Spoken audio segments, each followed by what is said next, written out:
Welcome to another episode of MZ Talks Boxing, where I'm your host, MZ, and we're going to talk about some things that took place this weekend. As usual, we're going to let the family fall in, let everybody get themselves situated. We're going to dive into things. You know what I'm saying? We're going to let the audience roll on in, let the family members roll on in, keep your feet up, and we're going to talk some boxing. We're going to give everybody a chance, as usual. But we get it kicked off, baby. Let me know who's in the house first.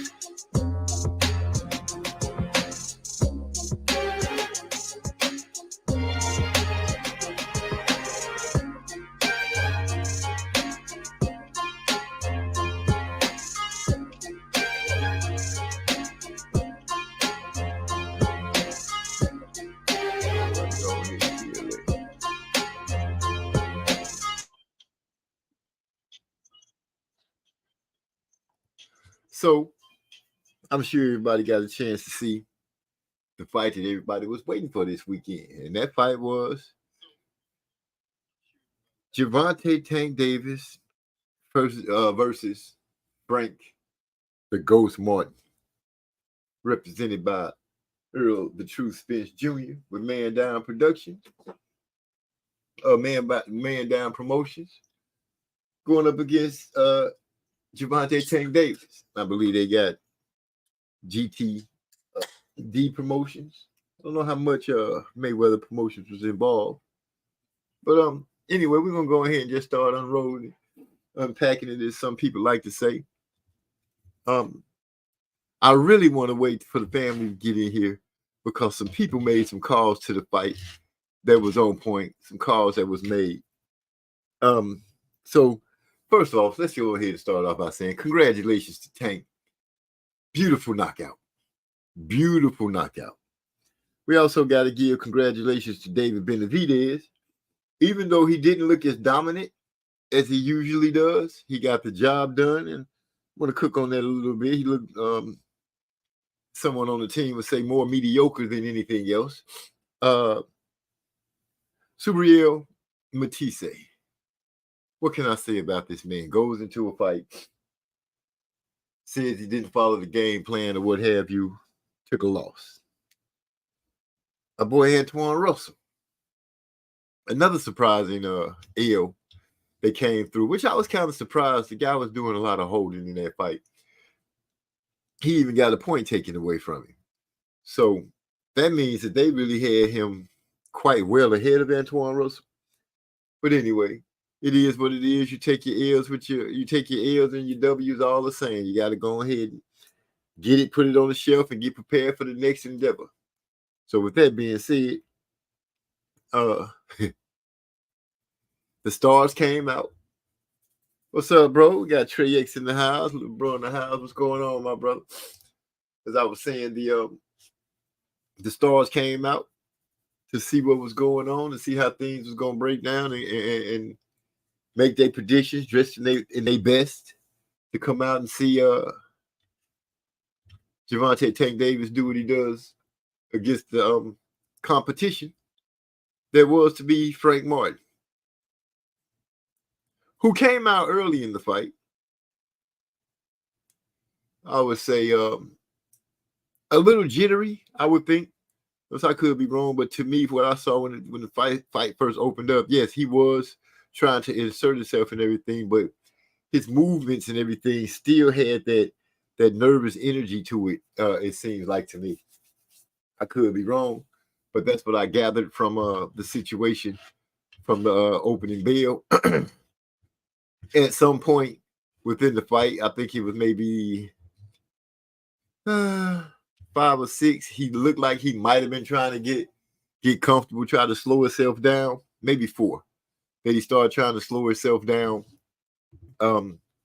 Maybe trying not to burn up energy because he was using a lot of energy. You know, I was expecting him to use footwork with slight foot movement, slight pivots and turns and things of that nature. Bruce Gans, Boxing Jazz, and more. Welcome to the show. Say MZ talks boxing. Salute, brother. Hyphy in the house. He said, "How you doing, brother MZ?" Brother Abdullah turned out a very entertaining one. GTD. You all right? He did turn out a good fight. I was just going over some of the things I saw out of Frank Martin to get things started. Like I said, he came out and he looked like he was trying to insert himself, trying to pop the jab, follow things. It's just his foot movement to me was too big. It's like when he made a move, you went from one side of the ring to the other side, from one corner to the other corner. It seemed his nervous energy had him just making too big of moves. And the way he was burning up energy, in my opinion, the first thing I was saying to my brother that I was watching the fight with was, I don't know if he can stay in this pace like this. Tank put on the high guard, start pushing forward, and applying pressure. I don't know what kind of pressure you would call it, because I've seen fighters do it in more times than one, where they put those high guards on and start stepping to an opponent. And the opponent, for whatever matter, kind of gets into a little panicked state, where they start throwing punches and moving, trying to make sure they have room and space and clearance to do whatever it is they do. I'm guessing that they really trying to find space, enough space so they can think, be comfortable, where they can fight and be prepared to fight at a comfortable pace, a comfortable rate. And that putting your high guard up and stepping forward, throwing a punch every now and then, I believe that mentally it causes a problem for the person that you're facing. It causes them to start sending off a lot of punches and getting real estate. I've noticed that with Floyd Mayweather before, not to make it a big deal, but it worked the same way pretty much against Conor McGregor. Rod X in the house. He says, "What's up, my people? What's going on, man? I know you got some things to say about the fight and how things turned out this weekend." But anyway, I seen Frank, Tank showed his defense was pretty good. Step to them and make them use their energy. That's what I'm speaking on, Trey, stepping to them. And those that are more prepared, adapt to that kind of situation, they handle it different. To me, Frank was letting his hands go. I won't take that from him. He got in a couple of good shots. Can't take that from him. But you also can't take away from the fact that Tank was able to eat those shots and keep it coming. He just kept applying the pressure until and shooting body shots. Let's not forget, he did shoot some nice body shots at Frank and sent it in. I just wish Frank could have been able to settle down a lot more into the fight and get a lot more comfortable. But that's the levels that people talk about, the different levels of the game. I also believe that the magnitude of the fight and all the hoopla and everything that surrounded the fight also could have played a slight part in it. Yeah. The nervous energy, trying to be there for the crowd, which I think he kind of overcame the crowd, Frank, that is. I think he kind of overcame the crowd noise and things like that as the fight got to going. But as he realized certain things about himself, one, he was burning up too much energy. He had to slow down. Two, one of the things that we had so many times said prior to the fight was he had to box, which he tried to. He had to move and stay out of the danger zone. The fact that the way he was staying out of the danger zone was almost reminiscent of the way Shakur Stevenson would get out the danger zone. And I mean, leap totally out the danger zone. Tank found out early and often that he could feint Frank Martin and get some kind of reaction. And the reaction was for him to always give ground. Pretty much everything that Tank threw, Martin bit on, which was another thing to have Martin giving up energy, putting himself in a situation that he wouldn't be able to swing out of later as the fight went on. A lot of my brothers had predicted that the fight would end later rounds, 8, 9, 10, 11. I would say 8 is one of those rounds. Can't remember which one of the brothers picked the 8 right out the gate, but it did. And with that being said, he kept letting himself. He kept for a few times. I felt like he put himself in the corner. That is, Frank. He kept putting himself up against the ropes. Now I did hear him put all of that mistake on his own back, and he showed and he spoke that wasn't what the plan was. He just started doing it. Whatever excuse he gave, saying that he was trying to he thought he could start catching punches or save energy or whatever the case. Being on the ropes, we know that's just the wrong move to get up against the ropes against someone like Tank Davis. Pretty much, I would say it's a bad move to get up against the ropes against damn near 98% of the boxers. I'll say 98 just to give it an understanding look. But my brother Trey X said, "Oh, Eric on the building." He said, Frank did his thing. And it goes to show you the importance of experience leading up to these big fights. This is true. My brother Trey X says, comfort comes from experience. Guys like James Toney could fall asleep in the dentist chair without anesthesia. The anesthesia. Man, that's tough because I couldn't go to sleep in the chair without no anesthesia. They're gonna have to put something in there to kill that before they get to working on it. But that's like chewing on nails. Gil Cole's in the house. Salute OG, what's going on? Trey X comes again. He said Frank showed the same look the entire fight. And I can't remember the sister's name who came in here.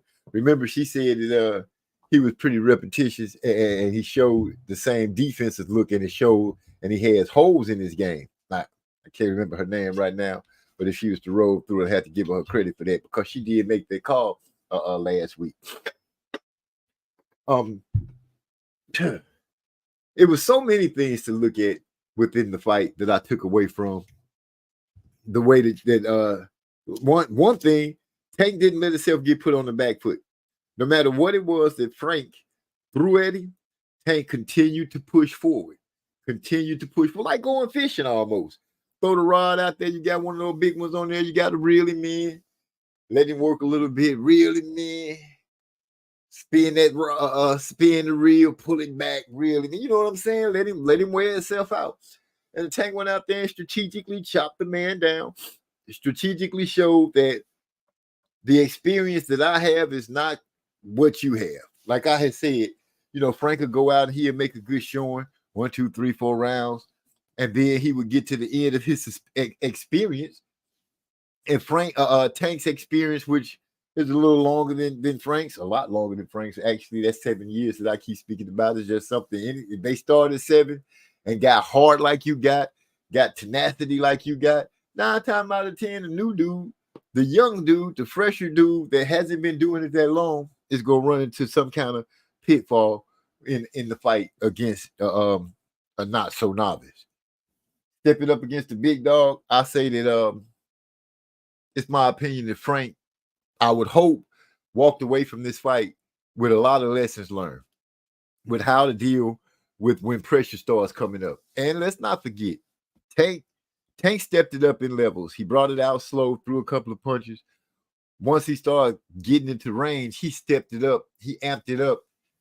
To me, I think he stepped on the gas at least. He changed the level of speed in the fight at least twice. From, slow, ready, kind of thudding punches to a couple of more sharper punches. I think it was one time Frank caught him pretty good and he came back pressing on the gas and pushing forward a lot more, which had Frank jumping from sides from one end of the ring to the other end. But pleasing fight. Got caught with the uppercut, like we said. Tank likes to throw. He got to throwing some uppercuts. The man, I don't know, it was just so much. I could actually sit back and watch the fight over and over again, especially the ending sequence with the swift uppercut, which made Frank's knees get a little weak, made him drop his hands, pretty much not know where he was at in a daze right from the start. And Tank just sent a nice, crisp left straight across, caught him right on the chin area, and put him to sleep. Lights out. Let me see what we got. Tank should be fighting Loma, Shakur, Zapata. No one else at 135 makes sense, and Tank is staying at 135. Bringing that up, Bruce Gas, I wanted to just say, with the weight thing, I remember a lot of people jumped on Tank's back because he lost his belt on the scale, and I think what it is for a lot of people, they're still holding on to that, thinking that Tank's lazy and is not staying on point like he's supposed to. But I think he learned a lesson. I don't know what might have clicked in for him, but the man came in almost, what was it, a pound and a half under, and he doesn't look drained or anything like that. So now it's starting to make sense to me. Yeah, he's making fun of these guys that's trying to suck themselves down, coming down there. They want to fight Tank. They want to get that big money. But then if you want to do that and you fight him at his weight class, you need to make 135. This man is doing whatever he needs to do, walking around at the right height, right weight, because he doesn't look drained and sucked up at weigh-ins. He looks pretty fresh and ready to go. Okay, it was thanks, bro. He missed weight at 130. But what I'm saying is, I think some people are holding it against him, subconsciously, like maybe thinking he's not working or whatever. But he's making that weight, and he's looking good at it. Seeing the difference between him and Frank on weigh-in, I'm like, dude, Frank he really did look, dare I say, like an extra from the Michael Jackson's Thriller or the Walking Dead movie or something like that. You can really see the difference in him.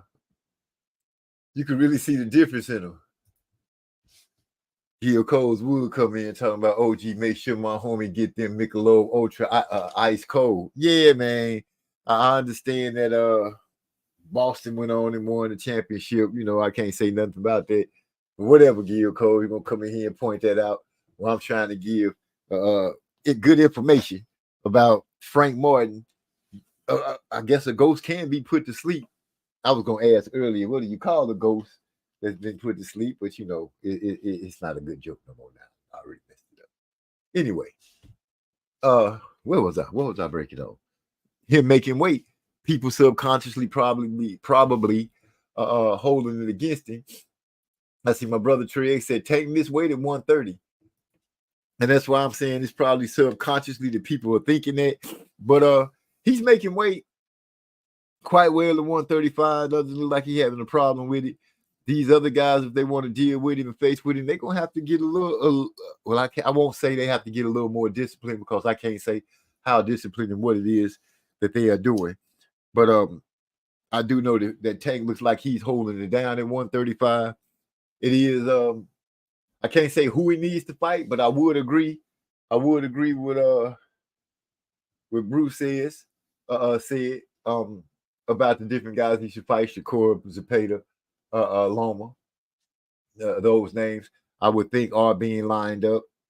I did catch him saying that he was going to be getting right back to work after this fight. Maybe take a week to 2 weeks off, and then he's going to be right back at it. He said he don't have time to mess around and lollygag. You got to get right back at it.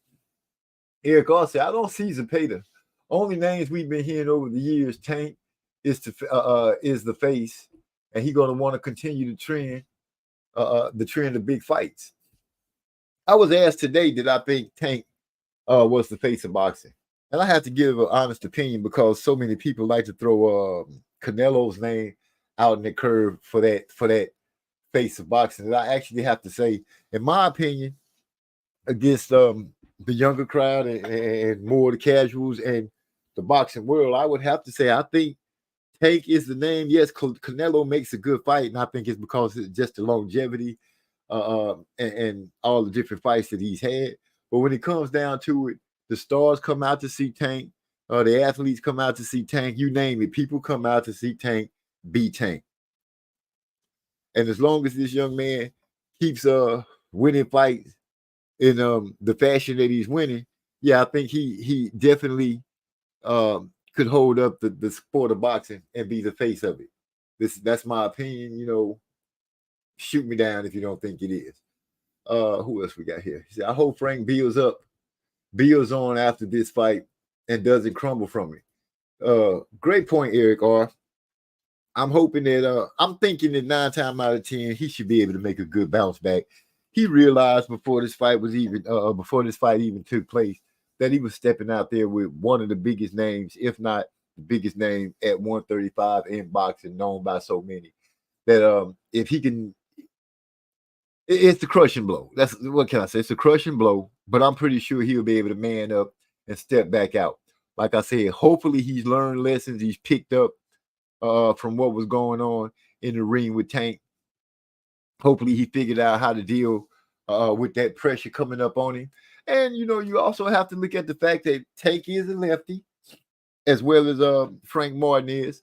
So the only time that Frank probably would have such a difficult time would probably be if they threw him in there with another difficult lefty with a mean streak like Tank. And Tank, I wouldn't say it's a mean streak; it's more of an enjoyment to him. You can see when they start having fun, it just move different. The way he out there smiling at this man while he bringing punishment to him. Can you imagine you popping somebody? Get back!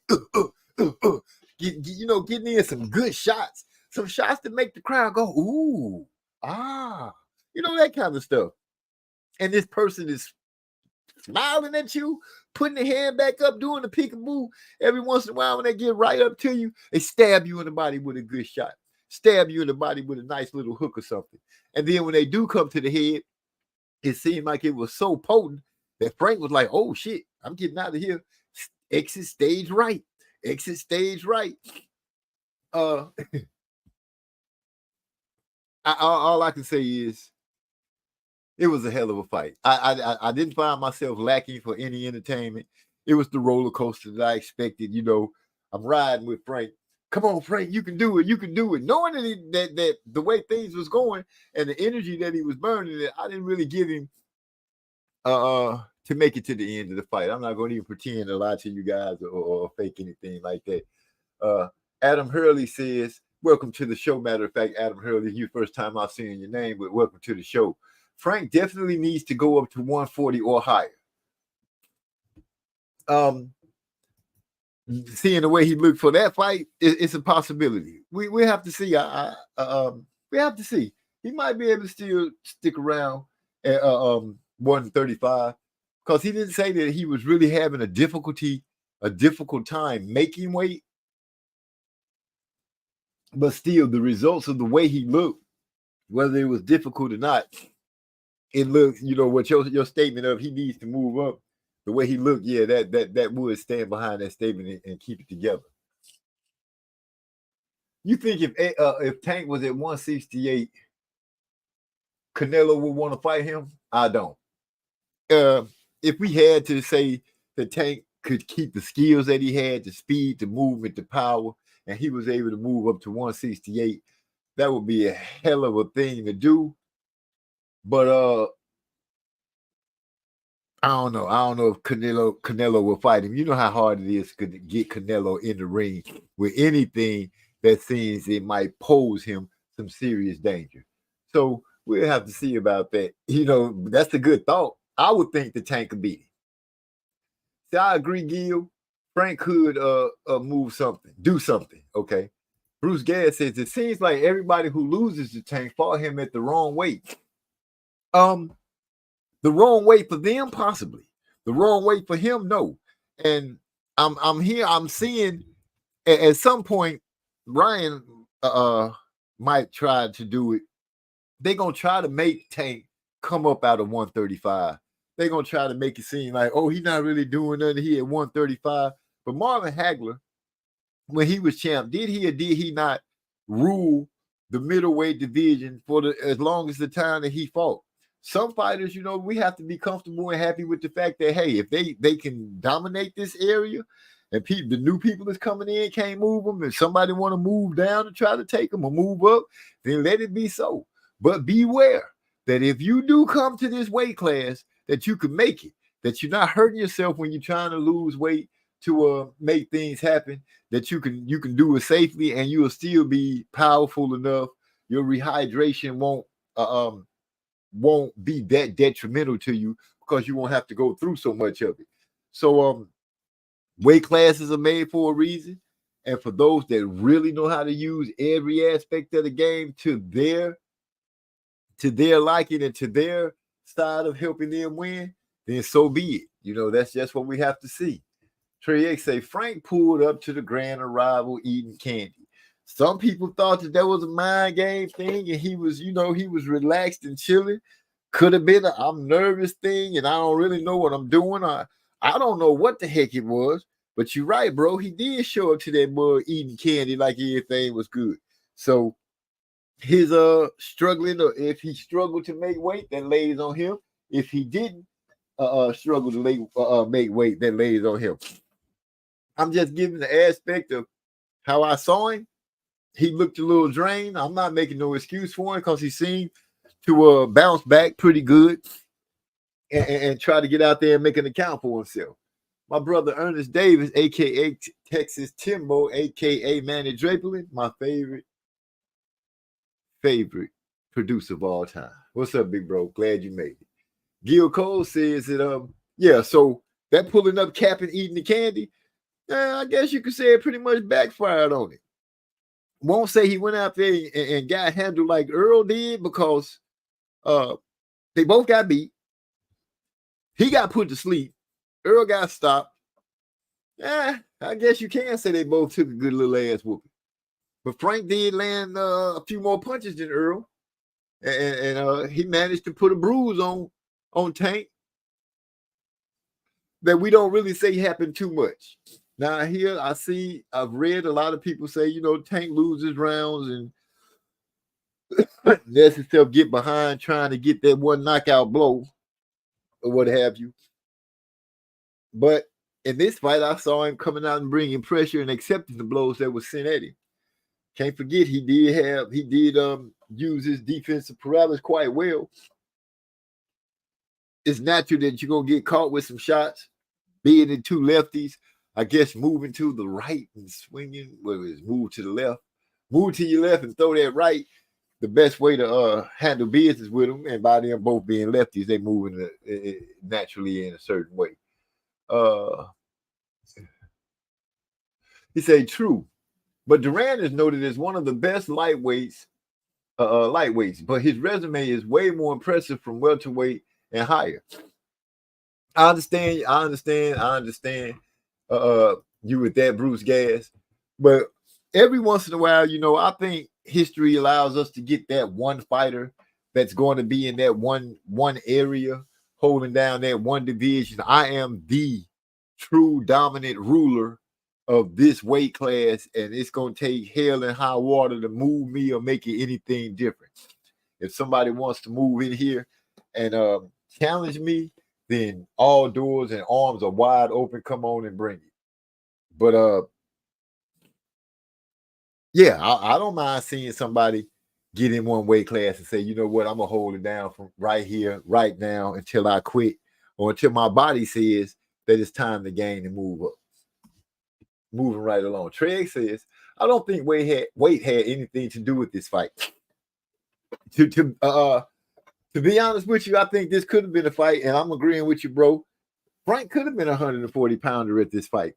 The levels that Tank have, not the levels, what's the word I'm looking? The experience that Tank has outweighs the experience that Frank has by eons. Now I know I might be using eons a little loosely, but you get what I'm saying. I think once again, the fact that Tank started boxing at 7 was competing. He said started competing at 8, and all things like that. Frank starting so late, I think that played a big factor in it. No, I wasn't skipping anything. I just jumped down a little bit so I can make sure I kept everything going. True Duran, okay, I got those. I don't think, but right here it says at Trey X, I heard Tank complain about his hands at 140. I think he had something to do with the body density at that weight. I remember you talking about size differences fighters make the climb. He said something about his hands. I missed that one. I did not realize that when he was fighting at 140, he said something about his hands. The only thing I remember him saying was he likes 135 better. He didn't feel comfortable. I remember him saying something about not feeling comfortable at 140, but I missed the comment about him saying he had a hand problem. So appreciate that one, Eric Off putting it in there for me. Wait, I skipped one of your other comments, bro. My bad. I don't think. Wait, what you? Let me move up. Tank has already left 135 to fight Barrios at 140. He's selective in that regard. Yeah, I guess that's why I was touching about what he was saying and how he felt at 140. Because when I heard him talk about it, he did say that he really wasn't feeling it. I don't know what the reason was to go up there and fight Barrios, except to try to relieve him of that belt that he was holding. But I get what you're saying. Derek had to tell him stay off the ropes. This is coming from Gil Coles. Derek had to tell him to stay off the ropes, but nah, he wanted to go see something. It wasn't that he wanted to go see something, Gil Coles. I think that the pressure the Tank was bringing and some of those body shots, Tank not only was bringing pressure, but he had started cutting the ring off on him as well. Tank did some things in that fight, some little nuances that he made little changes that turned up the pressure even more. They had that fire growing up under Frank. So yeah, it pushed his ass right into the corners where he didn't want to be, up against the ropes where he didn't want to be. And taking what Frank said, I was trying to throw punches and get back so I can have room to think. That's the biggest thing right there, for him to be able to get to a spot where he could be comfortable, where he could try to combat this man bringing this pressure, bringing these punches, steady stepping to me. I'm hitting this man. This man, some of my punches are bouncing off the glove. Some of my punches are connecting, but I'm hitting this dude, and he's still coming. Once again, I'm going to have to go back to where he said, I was trying to get enough space to get comfortable, which means he was having a hard time thinking what he needed to do next, because he was so concentrating on, I got to get the hell away from this man. I got to get back. I got to get some space. He just too close. He making me nervous. Throw these punches. Let me put a big pivot and end up at the other end of the ring and see if I can't get some thinking. You know how it goes. Stuff get to moving real fast. You got to be on point. And the chaos started getting to you. Your adrenaline started pumping, and that's where the rubber hits the road. That's where it clicks for you. That's where you start saying, okay, he's doing this, I can do this. The game slows down. Like you hear basketball players say, all of a sudden everything seemed like it was going a step slower. I could see stuff happening before it happened. This is the realm that I believe that the fighters have to get in when fighting. And I think Tank did a great job by bringing the pressure and keeping Frank having to think. You know how people say, you got to keep a jab in his face and make him think. Got to make him think. But some fighters are adapted to that, well adapted to that, and already know what to do in an instance, in a blink, when you start stepping forward to him. I'm sure that if somebody starts stepping to Frank, not Frank, Tank, Crawford, even Canelo, Bivol, different fighters, I believe that's got that work ethic, that been boxing for a long time. You step to them, they know how to handle that situation different.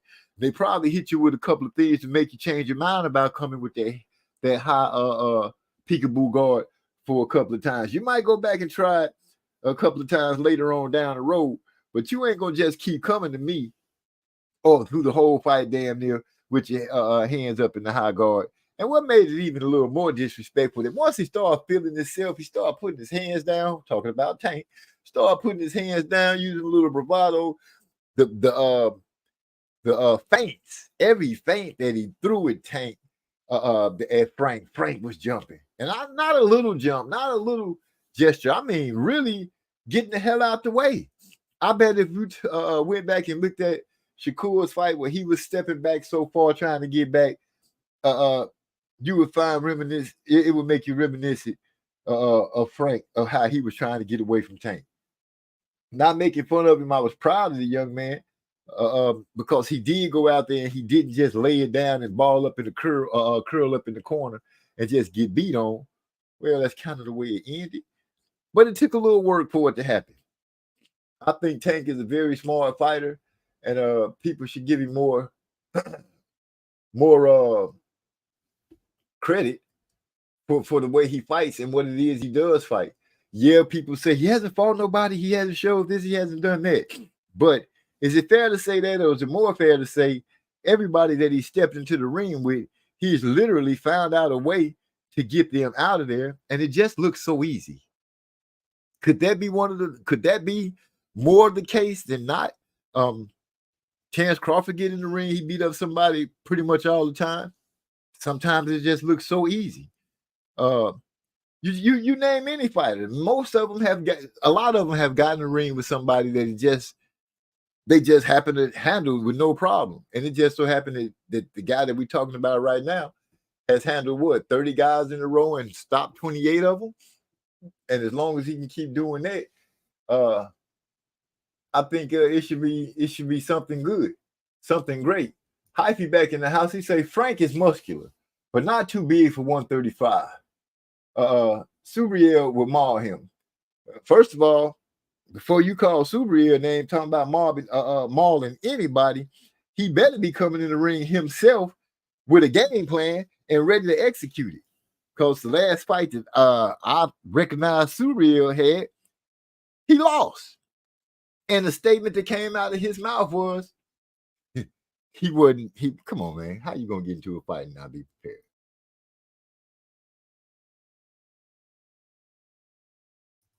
Anyway, with that Subriel, come on now, Ma. I don't know, Frank, that'd be a good fight. Let him get himself back together. Okay, here we go. Eric All said he complained about it after the Barrios fight. Okay, I see what you're saying. He said when fatigue sets in, this is coming from Brother Trigg. When fatigue sets in, the game plan goes out the window. Yeah, I feel you. Well, if Martin was fatigued, that game plan went clean out the window. Because I could literally look at that fight and sit there and see when Tank stepped up and say, "Oh, he finna put this boy in emergency mode." It made a lot of sense seeing Frank really trying to, hearing him say he was trying to get enough space so he could think. Really equated to me saying, yeah, he's trying to get enough space so he can get comfortable and make things happen. Tank just never let him find that range, that comfort spot, that comfort zone. He kept him out the comfort zone, kept forcing him to have to step into the danger zone. And for a little bit, Frank, before the fatigue started really kicking in, he was pretty decent with his defense. He was able to dodge a few serious punches that I seen Tank swing and throw at that. He was able to duck up under and stuff like that. I was like, woo! Looked like if he had got caught with that one, man, that's how hard it looked. But once again, the knockout itself was beautiful. Started off with the right hand, but the uppercut is what really did the damage to take Frank pretty much and have him at the cusp of the shadow zone, where he came on through and finished it out. Tank put that triple G pressure on Frank. All types of anxiety. Exactly. It was like, I can't get a chance to breathe. I can't get a chance to think. I can't even point or blame anything on Derrick James, because he was telling the man, stay off the rope. I even heard him say, y'all excuse me, I'm trying to get a sip. He got caught up in me. He even heard him tell him to quit staying in front of Tank. You can't stay in front of the man too long, or it's trouble all day. And just to go, so people would get it before it turned into something. Going back to the stories of sparring. Well, seeing that the way the fight started breaking down and things that happened lets you say, well, I know who pretty much told the truth about the sparring stories. Yes, people were fixated by this. Was fixated on the fact that Frank Martin landed a hard shot on Tank in sparring. Frank said he made Tank leg buckle. True enough, but I think what people didn't take into account is when Tank said, "Well, when I get mad, I got to get my lick back." And when I touched him back, what did he start doing? Well, if I had to guess, he started holding like he was doing in the real fight. And at one point he started holding it and looked like he had grabbed Tank's leg. And even my brother was like, what the fuck is he doing right now? Y'all excuse my French. I'm just saying my brother talked like that. He was like, what the fuck is he doing? Because it looked like he was trying to take him down to the mat in some kind of leg hold or something. So I feel like the way they explained the sparring was pretty much told the truth of. It was just so shrouded in so much noise, and people had focused in on the fact that Frank had buzzed Tank, that that's what they was hearing. And I think it helped them put a little cables on it and get things rolling to get them to step into the ring. Now, would I like to see Tank fight Lomachenko? Yes, I would. Would I like to see him fight Shakur Stevenson? Yes, I would. At this point right now, as long as it's not just a straight up trash fighter for Tank to fight, I'm willing to watch him fight. I'm willing to see how far he can take this up the ladder. How many scalps can he paste up? And if he does have to move up to 140, will he be able to still do the same thing? But I won't be pushing for him to go to 140.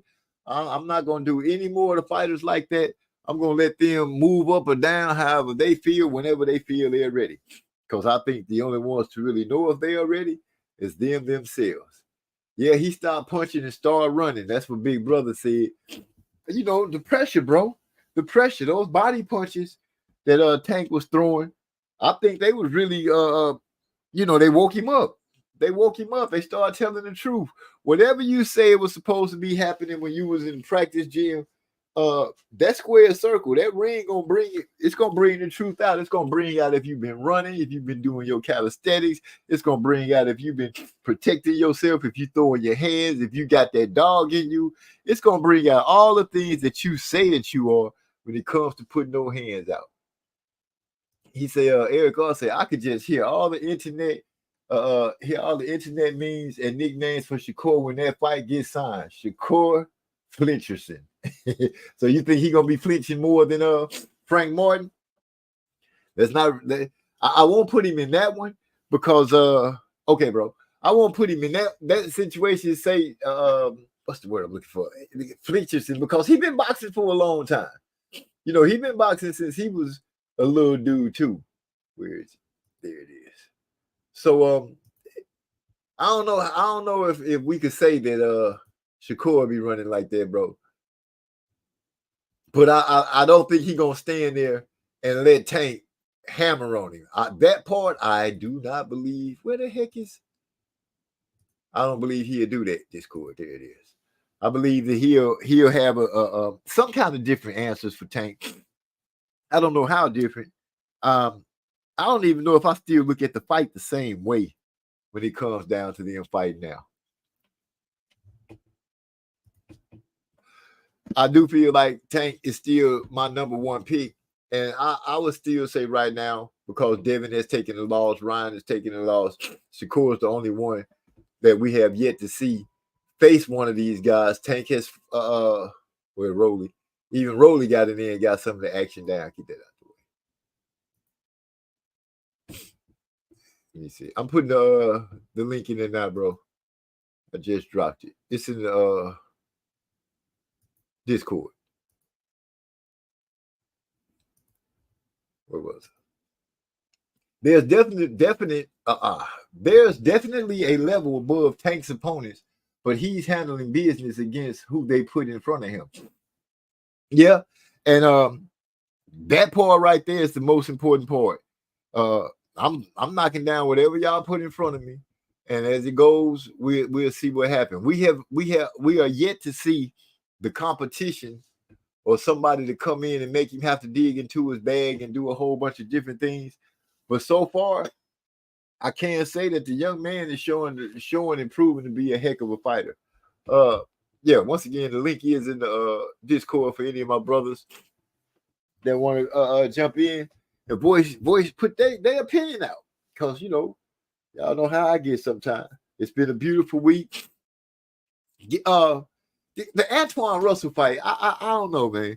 I didn't realize how much bigger old boy was. Here with my brother Trey X right here. What's going on, bro? How you doing today? Salute, man. Thought I'd jump on the chop up a little boxing with you and shit. I got tired of typing. You know. But yeah, man. Frank did his thing. He went out there and actually kind of exceeded my expectations on how he would do. If this was a 6-round fight, hell, he would have won, in my opinion, because I had him up on the cards.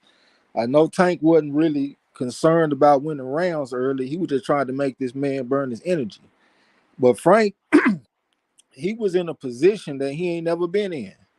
He ain't never had to use his legs like that for 12 rounds. And when he started getting tired, that motherfucker started playing folk square, just started going from corner to corner and shit. Like, when you start seeing a fighter do simple stuff like that, that's how you know they're getting tired. Like, you start Right. seeing a guy start pulling straight back and all this kind of shit, and he don't normally do that, that's how you know he's getting tired. But I'm gonna tell you, man, if I'm Shakur Stevenson and I see that fight, I'm feeling empowered. I'm feeling like I got action. Because the way that the way that Frank was fighting, Shakur can fight like that all night long. He can fight 15 rounds like that, where he just boxing on the outside. He done already said that he don't give a damn about the fans. If he got to beat you in a boring fight, he willing to do that. So I know Shakur, and then after the fight, he did tweet talking about he gonna shock the world and show his greatness and all this kind of stuff. So I know he feeling empowered after seeing that type of fight. You know what I'm saying? So salute the Tank. He went out there and dominated the motherfucker for the most part, like as far as the mental game and getting to where he was trying to go. But at the same time, salute to Frank for going out there winning some rounds. You know what I'm saying? Yeah. I give you that. To touch on that part about Shakur should be feeling a little empowered. I want to touch on the simple reason, a simple thing, and say, is it the Tank still? I feel he can show us. I'm starting to be a subscriber to what Mr. Calvin Ford has been saying about Tank has a lot that he can do that we just not seeing because the opponent just hasn't been able to fare the whole contest. And I'm thinking he might. I'm thinking he could change it up on Shakur, and you know, I would love to see that fight. See Shakur trying to keep that distance and everything, and see how Tank will overcome it. But I think he would change it up different. I think he only put the mental pressure on Tank. I'm sorry. He only put the mental pressure on the Ghost because if in my opinion, I'm thinking that they knowing you could break this guy, that would be the easiest road is to just put the pressure on him and he'll do the rest of the work for you. That makes sense. I kind of get where you coming from, but I know you talking fighters always say they can show more. Hell, I heard Earl Spence say that shit for a long time. Y'all ain't seen everything I can do and all this kind of stuff. I know one thing, it's a difference between fighting Frank Martin and fighting a bona fide 5 and Shakur. And I think Tank got a great chance to win the fight. Don't get me wrong. He's a bad motherfucker. But at the same time, I know what I just saw this past Saturday, the type of style that Frank was using and having success with, Shakur Stevenson is able to do that all night long. So that knockout punch might not come against Shakur. You know what I'm saying? That's what I'm saying. I'm not about to get off the fact that Shakur is a bona fide 5. I know he had a fight that I gave him all kind of hell for, but he still got that goddamn pedigree. And I got a lot of belief in his corner and shit too. Wally Moses. He seems to be a very knowledgeable guy. He probably got more knowledge than Derrick James on the cool. You know what I'm saying? Salute to Derrick James, though, former trainer of the year type guy, all that kind of shit. But me personally, I think if that's the game plan that they came with, to just fight on the outside and put your fighter in a territory that he ain't never been in. Show me one fight where Frank Martin fought like that, where he just went out there and fought as a pure boxer, like he Willie Pepper somebody, Sugar Ray Robinson or somewhere. He can just get out there and just box on the outside and use his legs for 12 rounds. He ain't never done that. So Derrick James, he still put his fighter in a position that he ain't never been in. So how can I say that's just a great game plan? You know what I'm saying? I think he would have been, if you're gonna get knocked out anyway, I think it's better off stepping to the line a few times. Don't just fight a defensive fight to where you got the lion feeling like a lion. Step to him sometimes too and try to back him up. Put some heat on him. Let him know that I can be hurt, but you can be hurt too. But the way he fought a fight that made Tank feel empowered. You know what I'm saying? That's my opinion on that shit. I always say you got to step to the line a little bit now. Yeah.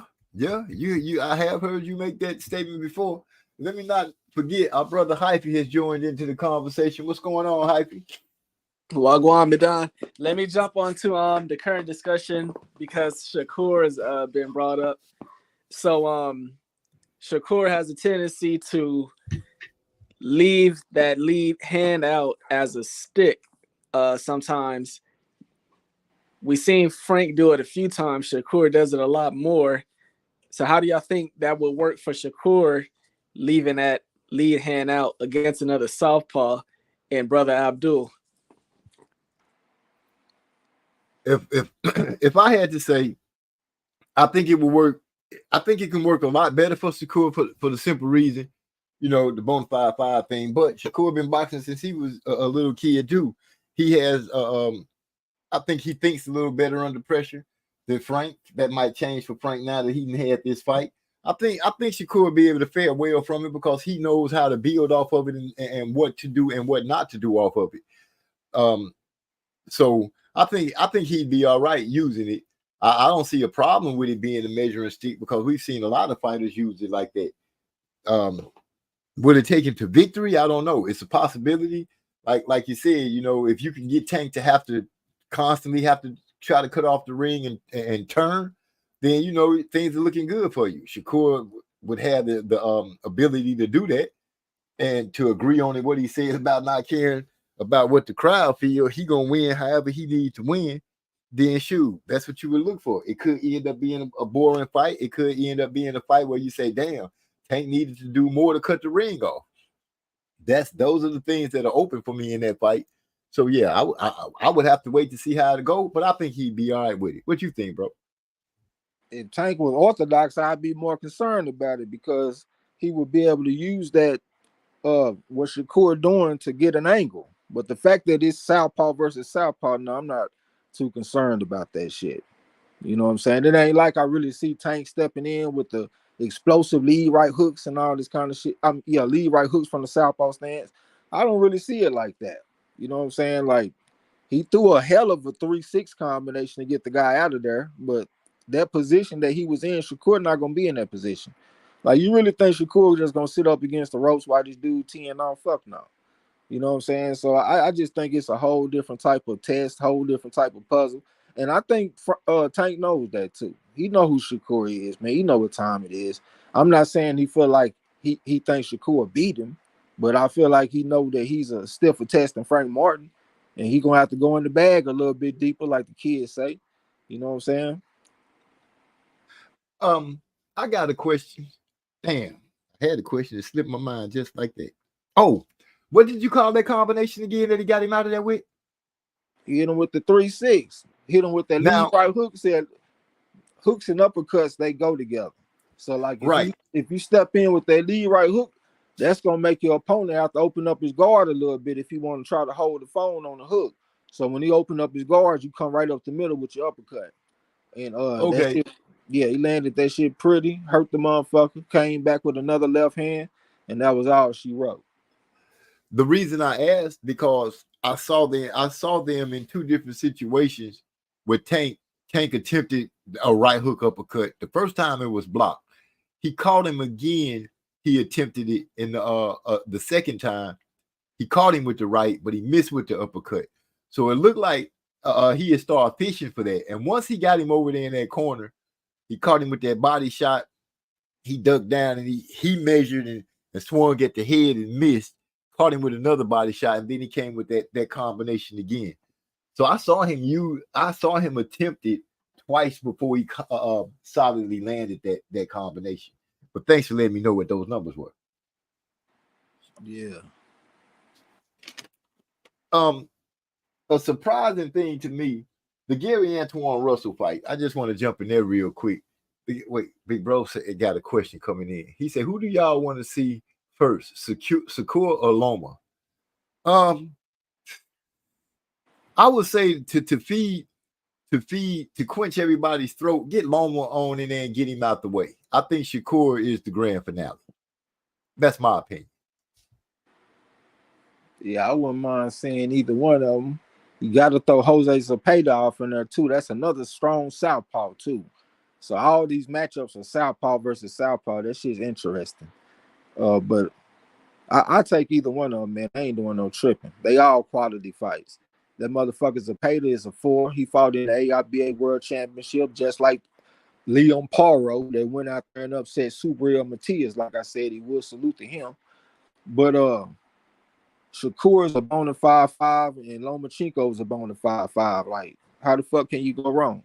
I wouldn't mind seeing him start with the 4 and work his way up. Start with Zepeda and go up from there. I wouldn't mind seeing it like that. Okay. Eric also said Loma so he don't get any older. Get him on in there and out the way, see what he can do. You know what? What's a strange situation is the fact that you just named that all those guys are lefties. How sweet is that you climbing the mountain to prove that you the top and the 3 big names that might be your hardest fights or could stand a possibility to be hard fights are all lefties like you. That's crazy. I think that's where he should stay too. Like 2 of his last 3 fights, if I'm not mistaken, been against southpaws like Hector Garcia and Frank Martin. So let's keep it going. Stay with them southpaws because you already got your mind oriented to that. You already calibrated to that right now. Stay active and stay with the motherfucking southpaw. That's what I would do. Yeah, that makes sense. And I'm hoping he stays active. I'm hoping that he keeps his word like he said, and we'll be seeing him a lot sooner than later. I will hope to at least, I know it might be asking a lot, but I hope it's not asking too much to at least see at least twice a year. Can we get one more fight out of him? You know, he didn't take a lot of damage. He took enough to get his little face puffy, but that'd be gone in a week. I think he can handle that. I think he might. Eric, go ahead. I think he might fight one more time before the year up. I think that would be a good move just to stay active, one, and hopefully it's against a lefty. Hopefully it's against one of the names that we just got through talking about. That would be a treat within itself. Eric also said Shakur would be smart to take on Zepeda or remember De Los Santos before the Tank fight. No, you don't want him to remember anything that would be considered a bad showing, a bad outing. I would rather him come out there with his mind fresh and straight locked in on Tank and see where it goes from there. Because that's the only thing that's going to count. Remember, unless he remembering De Los Santos and Tank got him in a certain position, and what he remembered is helping him get out that position. Yeah, I think he don't need to look forward to nothing. He need to keep his mind on Antuanne. I don't give a fuck what nobody say. That dude there is not no walk in the park. He's going to come offer some resistance. He's going to fight back. This is a fight where you're going to have to go out there and beat this guy. So stay focused on that and worry about what's down the line after the fight. Okay. My bad. Go ahead and speak. No, I was saying I wanted to add on to what he's talking about right now. You know that brother, the brother Cigar Talk Najee who be interviewing Shakur and all them, like, you know who I'm talking about, MZ? Cigar Talk. Okay, yeah. So he said he spoke to Shakur behind scenes after the Gervonta fight over the weekend, and he said Shakur he said he told Shakur, take your time and just, do you. And Shakur said, nah, like I'm about to like take it to him. I'm about to walk Artem Harutyunyan down. He gonna try to knock him out. Yeah, don't let the guy sound good. Yeah, don't let the public. Yeah, don't let the public talk into some shit. That kind of remind me when Adrian Broner talking about he want to ask the public who he should fight next, and everybody voted for Maidana, and he ran right into a goddamn bus. You know what I'm saying? Go out there and be Shakur Stevenson, man. Don't try to worry about making amends for a win. You got the victory against De Los Santos. You got it how you got it, and that's, you know what I'm saying. Just put your best foot forward, moving forward. Yeah, because trying to change up for the sake of what the fans want, or mess around and get you hurt, beat up, or knocked out, or all three. So yeah, I say he stick with being Shakur Stevenson. That's what got you here. That's what got us to know who you are. That's why we call you the baby world beater. So lovingly, of course, you know, the baby world beater. He got a chance to straighten things out. You took a little gloss off his name, but he's still who he is. We just have to wait to see when these guys finally get to match up, how it turns out. If it turns out as well as we thought it would. Yeah, we saw him walk down that Japanese fighter. I can't remember his name. He was pretty tough though. But outside of that, like, we didn't see him put hands on dudes like Jamel Herring, but he still let the fight come to him. You know what I'm saying? It wasn't like he just went out there and forced this shit. And the way he talking like he want to go out there and force it. So don't force it, man. Let the fight come to you. Take what the defense give you.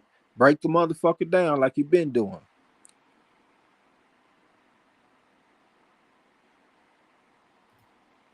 What I was gonna say. Let the fight come to you. Isn't Frank? Was Frank considered a counterpuncher?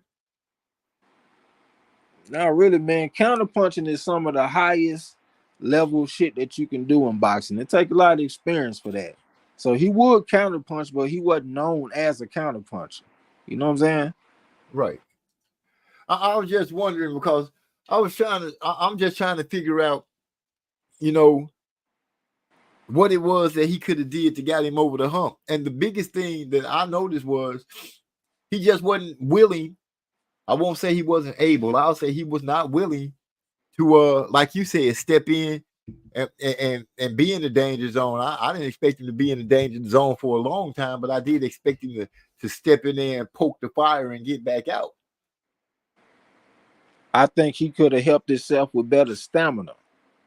If you're going to fight that type of fight and you using twice the amount of gas that your opponent is using, and you're going to eventually get tired, you're going to get fucked up. Like, you out there moving around, but your opponent is fighting a very relaxed type of style where he can serve an energy, but he putting mental pressure on you to where you using a bunch of energy. You're going to get fucked up. But if he had the stamina to be able to withstand that shit, he would have gave a chance to win.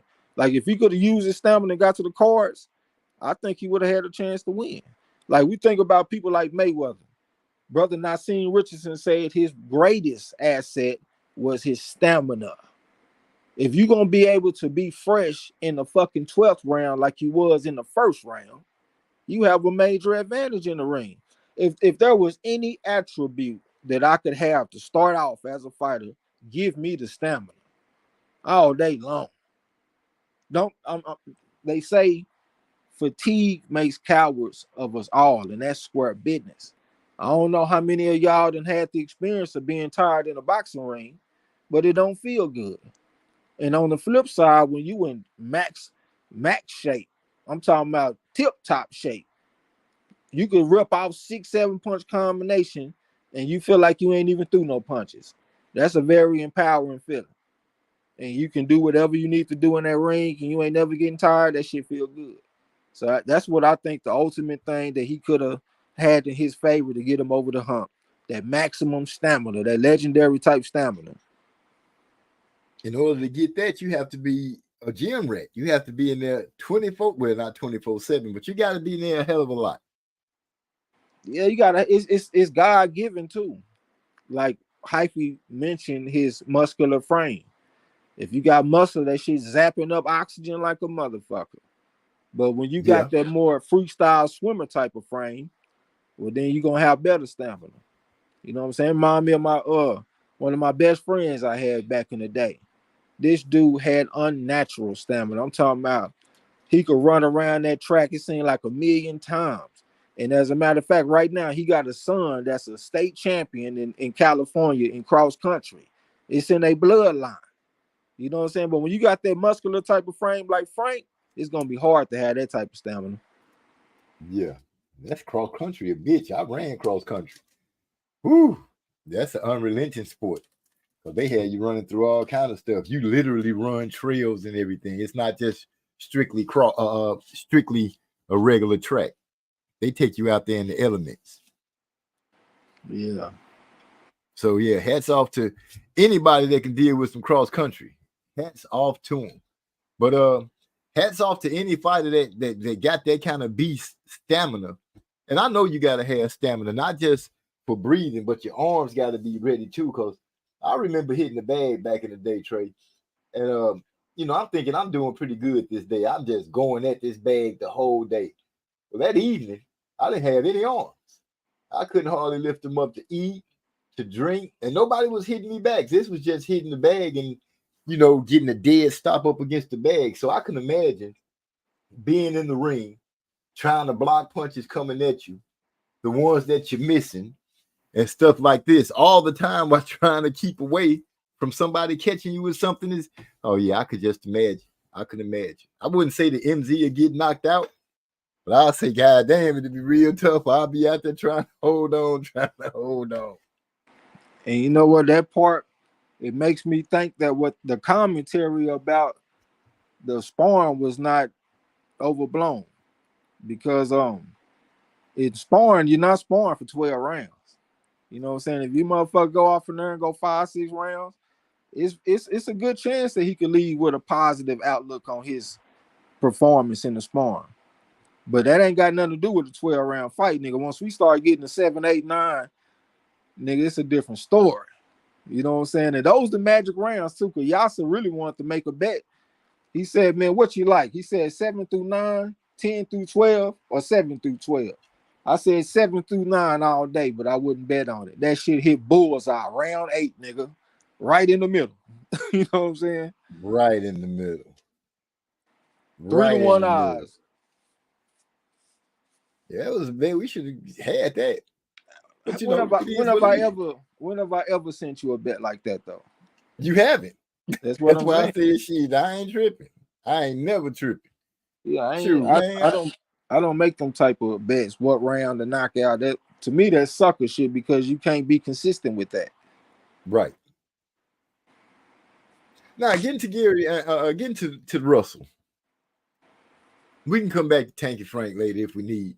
But the guy that Russell fought, I felt like, Russell was trying to get past the length of old boy. And old boy got some good shots in, he laid some good shots, but he held so much to the point that he even lost the point. And I was like, well, I pretty much thought Russell won that fight. Fuck no, he ain't win that shit. You didn't think he did? Hell no. I'm feeling stupid for taking him because he came off a goddamn year layoff and he went against La Avispa, the motherfucker that won his championship from Batrak Medov. Yeah, I feel stupid for taking Russell off a year layoff. And he going against this tall, lengthy motherfucker. Southpaw versus Southpaw. This dude arms down to his knees. And he know what to do with them too, because them Dominicans are hot right now. He in camp with all kind of bad motherfuckers and a bad coach.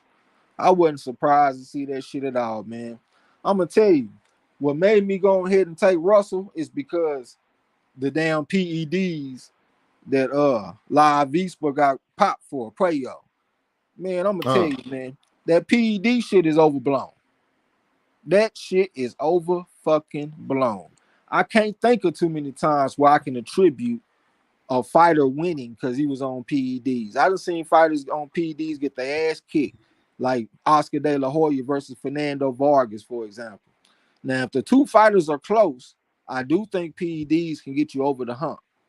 But just because this dude Prayo pop for PEDs, that don't mean he gonna come back trash. As you can see, he came back fighting like a motherfucker off PEDs. Handled his business off in there. And I'm disappointed in Russell because this is Southpaw versus Southpaw, and you go out there and land 15% of your punches. What kind of shit is that? When the lanes is wide open. That was a very disappointing performance. He is a run through a brick wall type of fighter. And that's not going to be good enough at the top. You know what I'm saying? It might be good for the amateurs because you're throwing a bunch of punches and that look good for the judges. But in the pros, running through a brick wall is not the optimum way to go about this thing. You got to be a little bit more slick, a little bit more smooth with your shit. So I think he's gonna have some problems, man, with them guys at the very top, going by what I saw this past Saturday. Huh. Well, look like the Russell family gonna have to go in and recalibrate, get things together. Yeah, he might have a level 1 free coach. His pops done passed away. He got his brother in the corner right now. He don't have no experience coaching no championship level fighters. So he probably got a level 1 free coach right now. And to be fair to Gary Russell Jr., I don't think he was following his instructions that he was giving him in the corner. You know what I'm saying? Like he was going out there doing his own thing. So he might have some problems moving forward, man. But I'm gonna be fair to him. This was his first fight in about a year. He just went out there and went 12 rounds. Let's see how he look in his next fight. Do you think that that family is too stubborn to look for outside help, or do you think that they are wise enough and smart enough to reach out for outside help just to make sure that they keep their winning ways? Definitely too stubborn to look for outside work. At the press conference, Gary Antoine Russell was talking about the Russell way. They got the Russell way of doing things. And other people might not agree or might not like it, but it's their way. So that's definitely a man that's speaking on being stuck in their ways. That could prove to be very detrimental going down the road. So I'm gonna put that as a footnote and keep it in my notes to see how it goes and see if it will apply as we see them Antoine in the future. I'm not sure if we're gonna see how soon, if we're going to see Mr. Gary Russell in the future. Yeah, they had him as a 14-1 favorite. They had Puello as a 9-1 underdog plus 900, and he was definitely undervalued coming into this fight. And I think it was because of the failed PEDs. So don't let a failed test fool you into thinking this person trash and the only reason they winning is because they own PEDs. Nope, that motherfucker can really fight as he showed this past Saturday. PEDs or not. And you say salute. I have to give hats off to you because last week on the show, you said that this man probably was going to win it. That wasn't him?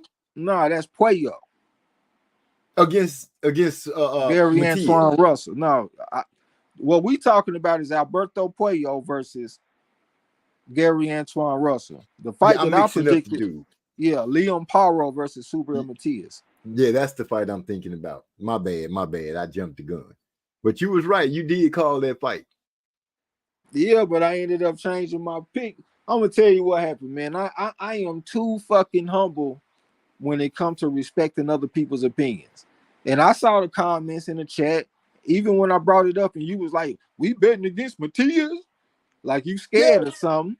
So I ain't gonna lie, that shit made me get back in the library and start looking like, am I tripping? Because I know what I'm seeing on the tape. I don't see no unbeatable fighter. I said, am I tripping? So I went and looking, and I found an article that said he was a 2-time Central America and Caribbean Games champion. That started making me think about people like David Jimenez, Medallita. That started making me think about Lindolfo Delgado, people like that. And I know they bad men. So I said, well, damn, if he done got 2 gold medals at the Central American and Caribbean Games in 2010 and 2014, maybe I'm wrong.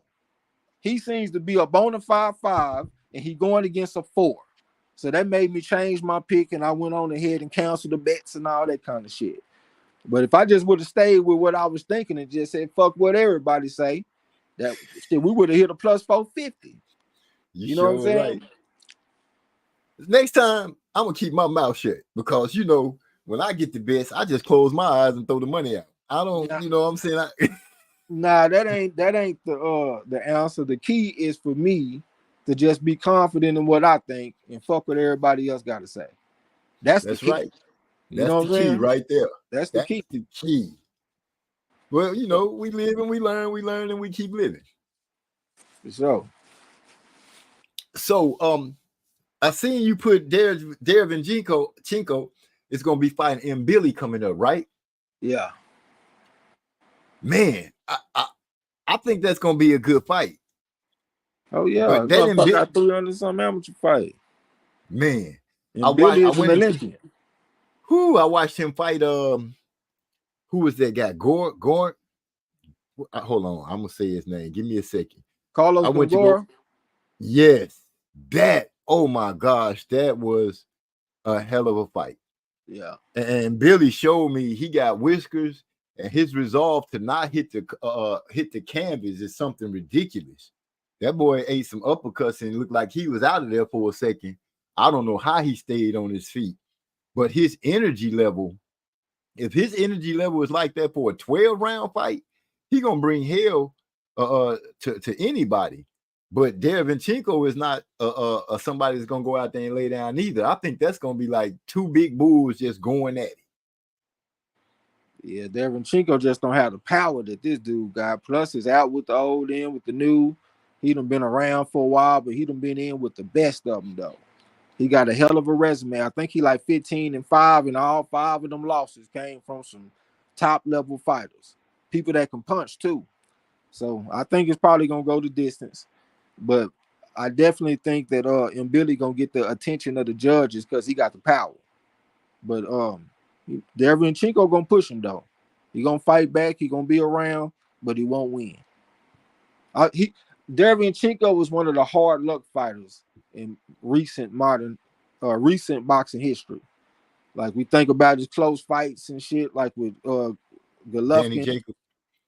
Danny Jacobs, that was a pretty close fight too, but I think Danny Jacobs deserved a victory. But when it comes to people like Triple G, I thought he should have won.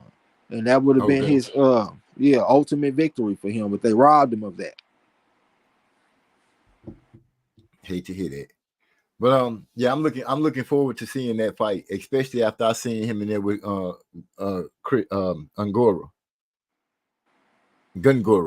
When I saw him in there with Carlos, I was really impressed with that showing. So I'm really excited and hyped to see them in the ring. His last fight, he got a dude out of there with a little amateur background up under him. I can't think of his name. The goddamn dude from the UK. He got a pretty good punch. He beat Lennox Clark. He stopped him. I can't think of his name, man. But and Billy got him out of there in like 30 seconds. Went to the body with that left hook and went to the liver, and that was it. Oh, his last name started with an H. He finished him in 40 seconds. It started with an H. What's the dude's name? I can't pronounce his name, but I saw that fight earlier today too. He finished him in 40 seconds. Went out there and jumped right on him like a pit bull on a poodle. Damn, I can't think of the dude's name. He a decent fighter though. Like I said, he went out there and beat Lennox Clark. Lennox Clark got a victory over Willie Hutchinson, the dude that just beat Spider Richards. He also got a victory over LaRon Richards too. But when he went out there with this guy, Mark Heffron is his name.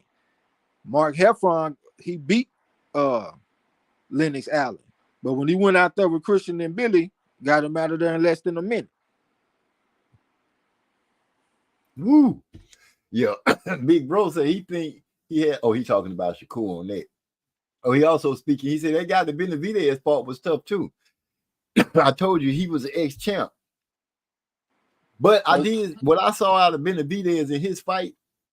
I see that in order for him to be completely successful at 175, he's gonna have to put in a little more work. He's not gonna be able to get those guys out of there as easy as 168 and so forth. I think he's gonna have to put in a little more work and not fall susceptible to throwing the same that I don't know what kind of punch that was he kept coming off the ground with. But I feel like, dude, you're not being successful with it, really. And I kind of feel like he slowed down a lot in the championship rounds. And I think that old boy might have been able to steal those rounds from him.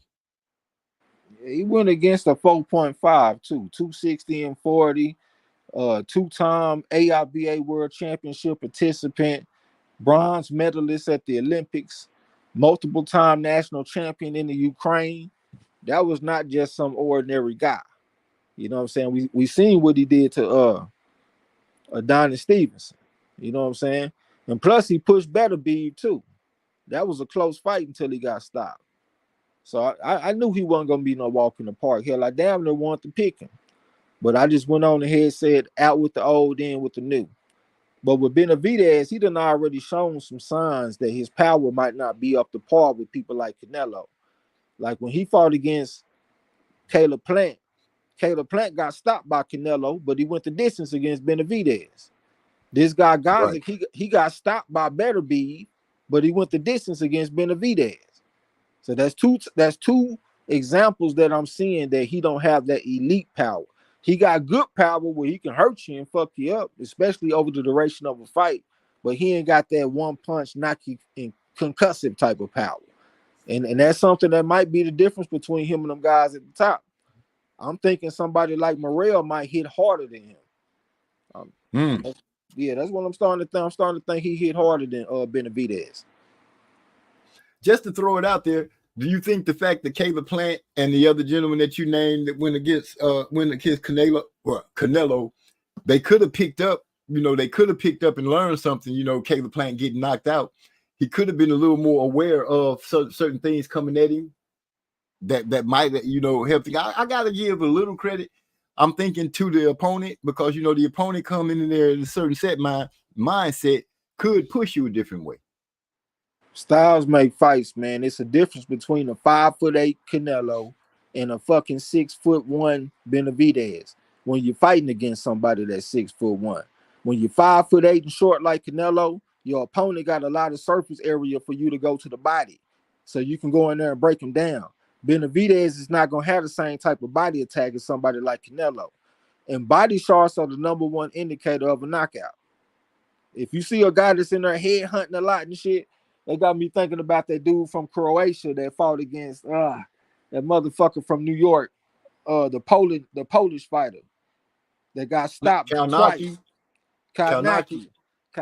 I can't think of the dude he fought. He fought this dude, I think he's from Croatia, and he had a fight against F.A. Ajaba back in the day. Ali Demirezen. So when Demirezen fight Karnacki, the knockout is the favorite in the fight at 5-1. But if you look at Demirezen fight, he don't ever go to the body. It's all headshots. And even the Nordic Nightmare, when he fought against Karnacki, he was stabbing him to the body with the right hand. So he ain't a prolific body puncher, but he was still able to invest to the body. And he was able to stop Karnacki. But Karnacki went the distance against Demirezen because Demirezen don't go to the body.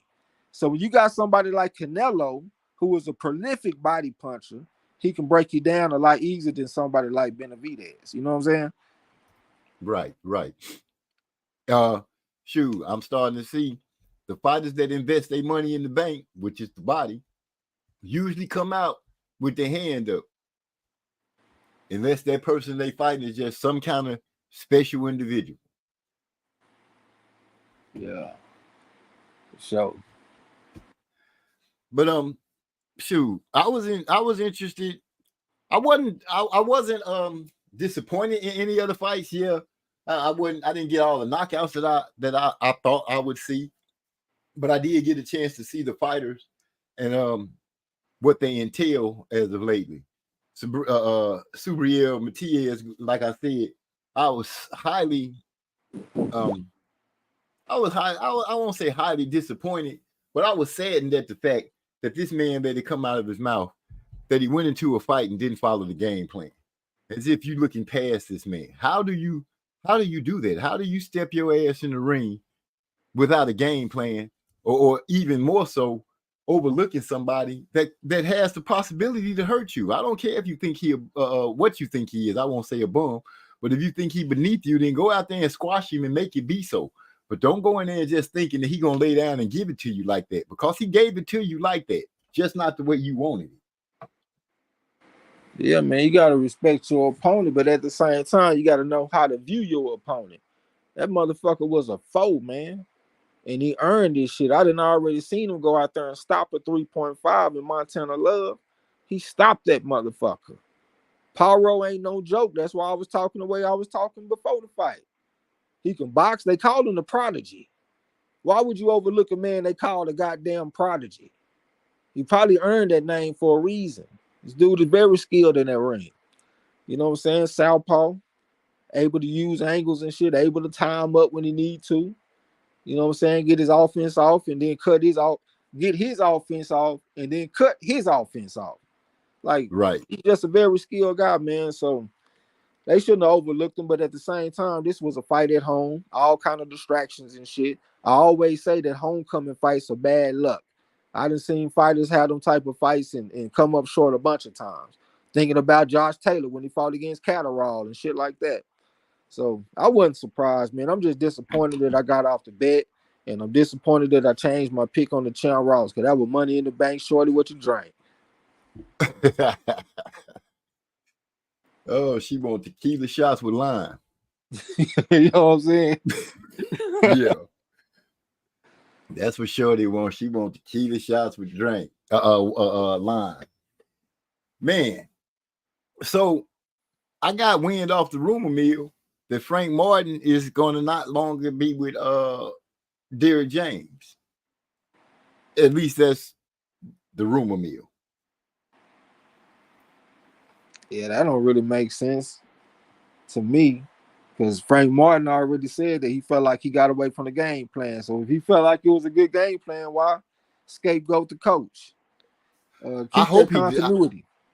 I hope he stays put, regardless of who promoting him. I hope he stays put, because I don't think it's. I'm like you. I don't think it's a good idea to be trying to change coaches. This is the one that kind of got you rolling on the ball and kind of got your eyes open. Stick with him. You're just getting started. Like how old is Frank now? 20 what? 8? Yeah, about 28, 29.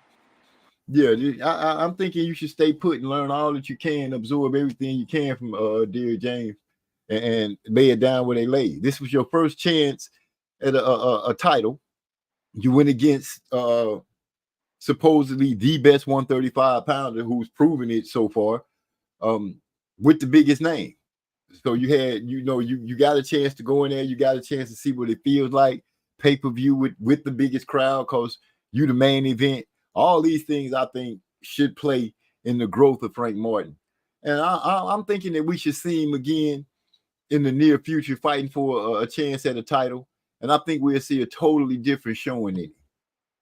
Yeah, but especially if it's the right hand. Now that I think about it, though, like, who we gonna spar and shit with Derrick James? Because he ain't got a big stable.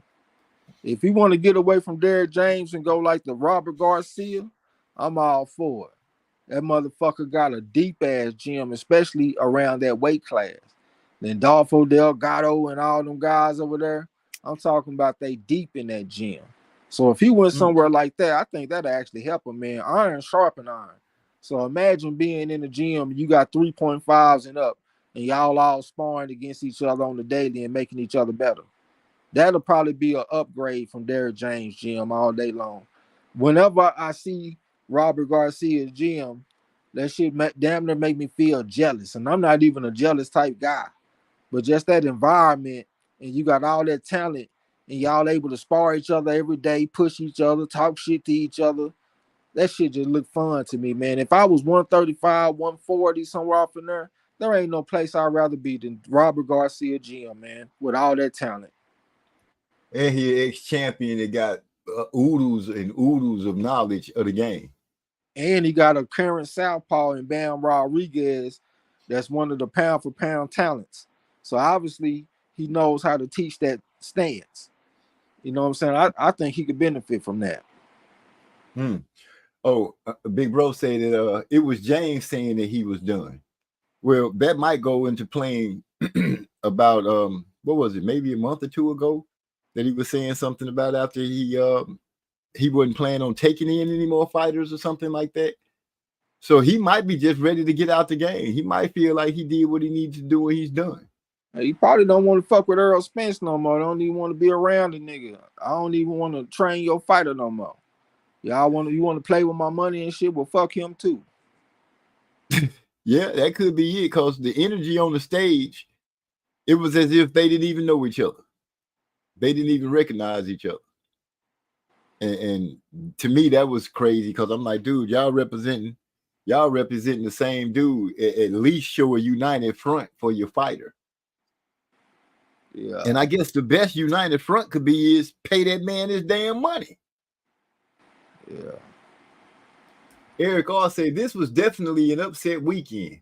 We all felt it, just didn't know who they'd be. Correct. We did have instances. Certain people did speak on the fact that they thought some upsets was coming. He also says it may But be what's early. crazy is that if you look at my Champ Ross picks, I put a fucking star next to the upsets. Like I knew that shit was coming. I swear. Even the damn Gary Antoine Russell, he ain't fought in a year, and he going against a former champion that beat an Olympian for the championship. I knew it wasn't really hard to figure out. Like some fights are hard to see. Like LaRon Richards getting stopped last week, I didn't see that shit coming. But this week, you can kind of see that shit coming. I feel you. Next time we just gonna go straight by the book. Everything we gonna look at what's been said, what the rule is, and we just gonna follow that through and see how that turns out. Eric Carr say maybe earlier in Frank's ear trying to put him on that scumbo baggage. It's a possibility, man. I meet in music. I meets in music. What's going on? That must be like the eye for eye changed his name. Frank Frank didn't do what I told him to do. I told him to Holyfield that little month. And I guess your boy Derek didn't have time to teach the game plan. I'm going to give him grace this week. That's the game. That boy became crazy as hell. Why is it say the thing like that? It's not giving him no okay, there it is. It put it up right there. It's not putting it up on my screen. DeCane, man, you might well come on in here and let your voice be heard, because you know I told you, man, you was on the wrong side of the fence this time, and it just didn't feel right that you was in the stable that I had ran for before. But you had this feeling about Frank, and I'm gonna honestly say that if Frank had been able to keep up that energy level the way he was fighting, making it to the end, I foreseen that he probably would have pulled off a victory. Like I had said last week, I felt like if he could box and stay out of the danger zone and off the ropes, he could pull off a victory. But he let himself fall into the danger zone, and I said if he did that, he'd get knocked out, which he did. A beautiful knockout. Man, I wish I had recorded that fight so I could make pictures off of it. It's going to be on YouTube. At least the highlights where you can see that. Yeah, I want to make some pictures off of that. That right and that uppercut and the way he threw it, man, it reminded me of when he was fighting Pedraza, and he didn't throw it all the way. He kind of threw it and pulled it back. But I see that dude could throw uppercut. His uppercuts are like something else, man.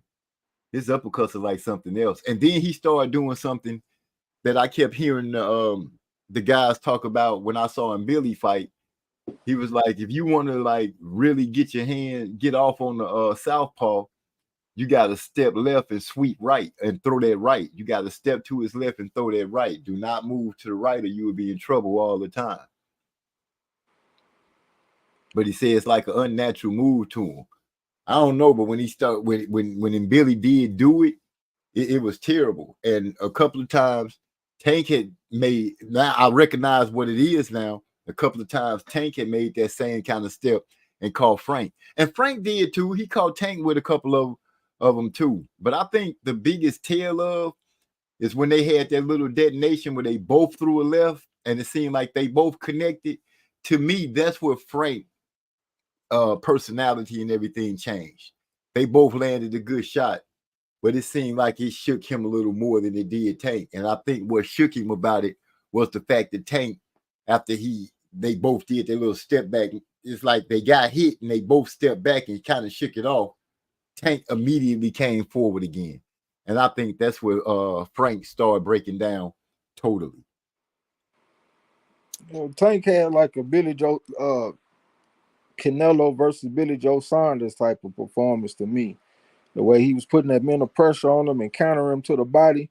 He had this one instance where he threw that counter left hand to the body. I thought he about to break that motherfucking half, and that shit looked just like Canelo versus Billy Joe Saunders, because except it was flipped, because Canelo was orthodox and Billy Joe Saunders is southpaw. But this time it was, southpaw. Well, it ain't even flipped. My bad. I'm tripping like a motherfucker because it's southpaw versus southpaw this time. But I still seen a little bit of shades to that fight though. It's almost like Tank then kind of studied up on him a little bit or something. Because them counters to the body, that was Canelo all day. Tank I have to give it. Tank is a lot smarter than people give him credit for. He's well adapted to be in that ring, mentally and physically. As long as he doesn't live the crazy lifestyle, drinking and stuff like that, he can pull off something. He can really pull off something. Yeah, he a real fighter, man. He done been fighting since he was 8 years old. Started boxing at 7, started competing at 8. And he seems to enjoy it. That's the scary part about it. It seems he likes what he's doing. Especially once he starts fighting. It's almost like you see a kid playing and they just enjoying themselves. They just having fun with it. And that's what I see out of him when he's in the ring fighting. I see enjoyment and fun. I don't see nervousness or anything like. Well, I seen nervousness twice, I think, and I wouldn't say nervousness. It was just more like he had said out of his own mouth. The dude with Mario Barrios, he was kind of worried about what Mario Barrios was bringing, and when he found out that he wasn't hitting that hard, he was comfortable, and the fact that he was nervous about Ryan catching him because he seen Ryan stop so many people. Yeah. Dang, Martin in the house. What's happening? What's happening, brother? Salute.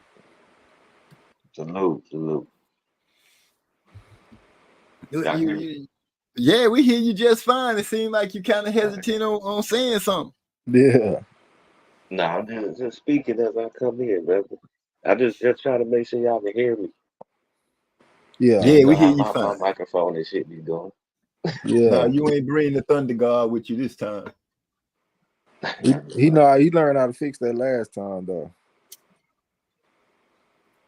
What you think about the action this weekend, brother? Yeah, man. Listen, like I said, man, my man didn't go in there and fight the right game plan. He tried to use too much energy, fighting scared, running and shit, running from corner to corner. Shit didn't look right. Yeah. I attributed that to, it being a big fight, main event, the biggest main event he's been in. I attributed a little of that to that. And trying, I can't explain why, because I was questioning the fact. I'm like, dude, you right there. Why'd you go all the way over there to the other end of the ring? I'm like, that's a lot of energy you burning. Well, you could have just made one of those little pivotal moves, but that's the difference in the experience. I know how to get away like this, and this is the way I'm getting away. Yeah, man, he ain't had no inside work, brother. Like, it takes time to learn how to fight on the inside. He really don't got that kind of experience. So, it would have taken a lot of time for him to learn that skill. But damn, man, I was just thinking about when he fought Haratulian, right? And he found out, or he realized that he was down on the card. He was like, "Fuck it, man, I'm finna fight." So I was banking on at some point in this fight, he just gonna say, "Fuck it, I need to fight this dude," but he ain't never get there. Well, he was winning rounds though. He was, but he was losing energy too. So like, Yeah, because of the it came leg. a point. Yeah, it came a point where he started kind of slowing down, and some people were saying it was because the body shots. They're saying because he was moving too much. I was thinking, well, shit, maybe the nigga realized that I gotta stand in front of this dude. It's time to fight. But he got knocked out soon thereafter. So who knows what it was. It was respect off the top though, nigga. You come in and you got an opponent that's knocking motherfuckers out with one shot and shit, and you done been in the ring, so you kind of know how he punching. He came in respecting that dude off the top, and that's what made him start doing all that moving. And I think it was a combination of the body shots and the movement that had him doing that shit. So I think I that just agree. drained his gas tank, man. Because when he fought against Antuanne, he fought a more relaxed type of style. So that had him with some gas coming down the stretch where he could step on the gas and handle his business and pull the fight out. But this time I thought he used up too much gas early in the fight. He spent all his gas money. Man, And in that once you do first that, it's round, over. he was looking beautiful in that first round because he had enough energy to do the shit he was trying to do. But see, once he I'm started not. running out of energy, he couldn't pull that off no more. I ain't gonna lie to you. In the first round, when I saw him doing it, I was complaining because I was like, dude, he nervously moving. The way he would, I can't explain what I saw, but the way he was moving, I'm like, dude, he moving like he's scared. But to put the word respect to it, because he know what Tank bringing, because he sparred with Tank, and these gloves are smaller. And if he hit hard with then, he hit hard, much harder now. So I'm thinking it's a mixture of him moving around, a little nervous, the event, and knowing what Tank was bringing. Like Trey said, he was giving him too much respect. And you made a key point by saying, his knowledge of the game, learning to fight on the inside takes a little more of a learning curve that he just haven't been privy to have right now. This fight came a lot sooner, I think, than what was expected on their timetable. But since it came, you jumped at it. Yeah. They got him on the ring. I think he was burning energy before the fight even started. Being nervous burns energy, man. I could tell the dude was nervous when I was listening to his interviews. He could barely even form a complete sentence. So I know that he's sitting over there nervous as fuck. The way he was fighting was nervous, like he said. Like however many times his heart beats on average per week, multiply that by 2 for this week. Because I know he was And then nervous added as the fact that he was drained too. I don't know about him being drained because he pulled up to the Grand Arrival was eating candy. So that's not really indicative of a person that's struggling to make weight to me. You know what I'm saying? I mean, he looked bad on the scale, but he don't look no different than what I used to see Earl Spence look. He used to look bad. I used to see them Charlos, that they face look like they face look sharp almost because they ain't got no fat in their face. They face Right. look like polygons or some shit. You know what I'm saying? So he didn't really look no different than what I seen them looking. I don't really think weight had nothing to do with this fight, me personally. I think it's No, I about don't. I think it's about experience. I think it was about being comfortable on this level. Like if you over there nervous as fuck and Tank Davis is over there chilling about to take a nap, well shit, that's two different scenarios going on. You know what I'm saying? And plus I think he was in a position that he never been in. He ain't never had to use his legs that much in the fight. So they come up with a game plan to go to uncharted territory. Like I'm gonna have you doing some shit that you ain't never done. You ain't never used your legs this much, and I'm gonna make you do this for 12 rounds. And you're muscular. So it's gonna be hard to have that type of stamina when you're built like that. That was just bad, man. I think they should have mixed it up, man. Get out there and box that motherfucker, but step to him too and put that physicality on him a little bit. You know what I'm saying? Even if you just tying him up and walking him back hard. Just put that physicality on him, motherfucker. Hit him with the shoulder or something every now and then. You know He what I'm got saying? a Just wrestling background like that. Why wouldn't you use that? Now, I don't know. now to touch on that, I did notice him try to wrap Tank and try to move Tank. Tank got him off of him. Tank showed him that he was stronger than what you thought. Because I saw him try to wrap him a couple of times, and Tank tightened up and then flexed his arms out, and he slid right off of him. yeah, but I ain't talking about once you start getting tired, start doing that. I'm You talking about about early. yeah, do that shit when you fresh, nigga. Just put that physicality on that motherfucker. Like when Tyson Fury fought against Wilder in a rematch, he didn't wait till he started getting tired, didn't want to time up. He came out there and immediately started putting physicality on that man in the first 2 rounds. Zapped all his energy. That's If why I you say do, you got a Holyfield. yeah, if you the naturally bigger man, ain't nothing wrong with using it. And then with Tank, you can't show him the same thing all night because he over there downloading data on you. You got to mix it up. You know what I'm saying? You can't just fight a fight that makes your opponent feel empowered. Yo, I'm gonna tell you right now, you get in front of me and get to doing all that moving and shit like that, nigga, I'm feeling like a lion around here. You scared. You don't even want to be near me. You don't even want to be close to me. And I know that you burning energy, nigga. That ain't easy to do, bro. To get out there and move and move and move like that. Yeah, see, that's the fucked up thing about it to me. Like the fight he fought was like I don't want to get knocked out fight, and he still ended up getting knocked out anyway. That's why I'm saying you might as well step to the dude. Like you gonna get knocked out anyway, and you running this shit. Well, Yeah, you winning rounds, but then Tank coming forward too. So even the rounds that we assuming that you're banking might be going to Tank anyway, because he coming forward and you on the back foot, like people like to say. I really hate that expression, and I try not to say it, but I know that's what everybody recognizes. So he decided to just fight off the back foot 100%. Hey, let like a side conversation. I hate the term too, but why do you hate it? Because what I understand is fighting off the back foot is fighting with your weight on the back foot. So Okay, you see can now, push off. yeah, I You, agree with you. yeah, you can't push off if your weight ain't on the back foot. So even if you coming forward, you still got your weight on the back foot. As a matter of fact, I posted a video where a coach was showing the kids how to put their weight on the back foot, and that's what fighting off the back foot is, in my what I've been told. Like James Toney is a back foot fighter to me. The way he's able to bend at the waist and slip and shit, try to do that with your weight on the front foot. Like if you get up and you get in a boxing stance, put your weight on the front foot and try to move your head and tell me how stiff you feel. And then shift your weight to the back foot and move your head and tell me how that feel. It's gonna be a lot more comfortable. It's gonna be a lot more smooth. You know what I'm saying? I ain't never trying to be on the front foot in the ring where all my weight on the front foot. You can't get away from jabs like that.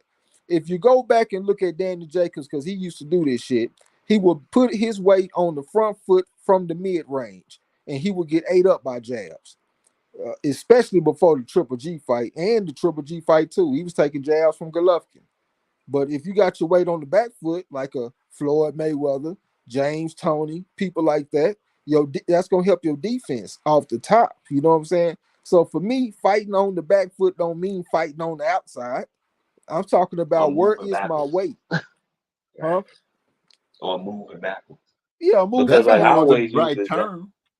I always use the example of Triple G because I feel like he on the front foot even when he moving backwards. Like when he fought Canelo, he was moving backwards, but he was still on the front foot. So like I just don't think that term applies just because you're moving backwards. Like you can still be on the front foot and be moving back.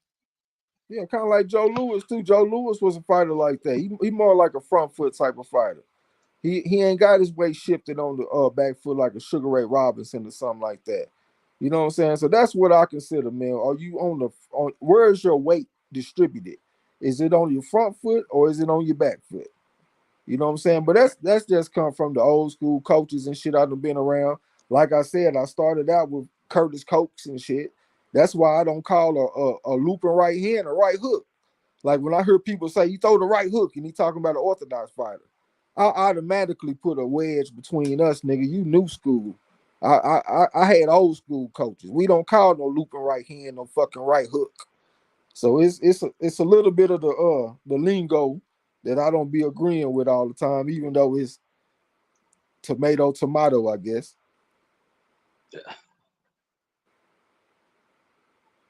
But sometimes you just want to hear things pronounced the way it's supposed to be. Eric R said, my man put the Thor hammer down and picked up the Captain America us shield instead. Salute, bro. He talking to you, Dank Martin. Said, do any of you fellas know how big the ring was? Or was it noticeably smaller than normal? I really didn't pay attention to the ring for the simple fact Frank kept bouncing from end to end. I mean, his movement, I thought that if he would be nervous, I was hoping that he could take the nervous energy and use it where he'd be sharper, where he'd think more. But he took the nervous energy and really let it run out of control, let it run him.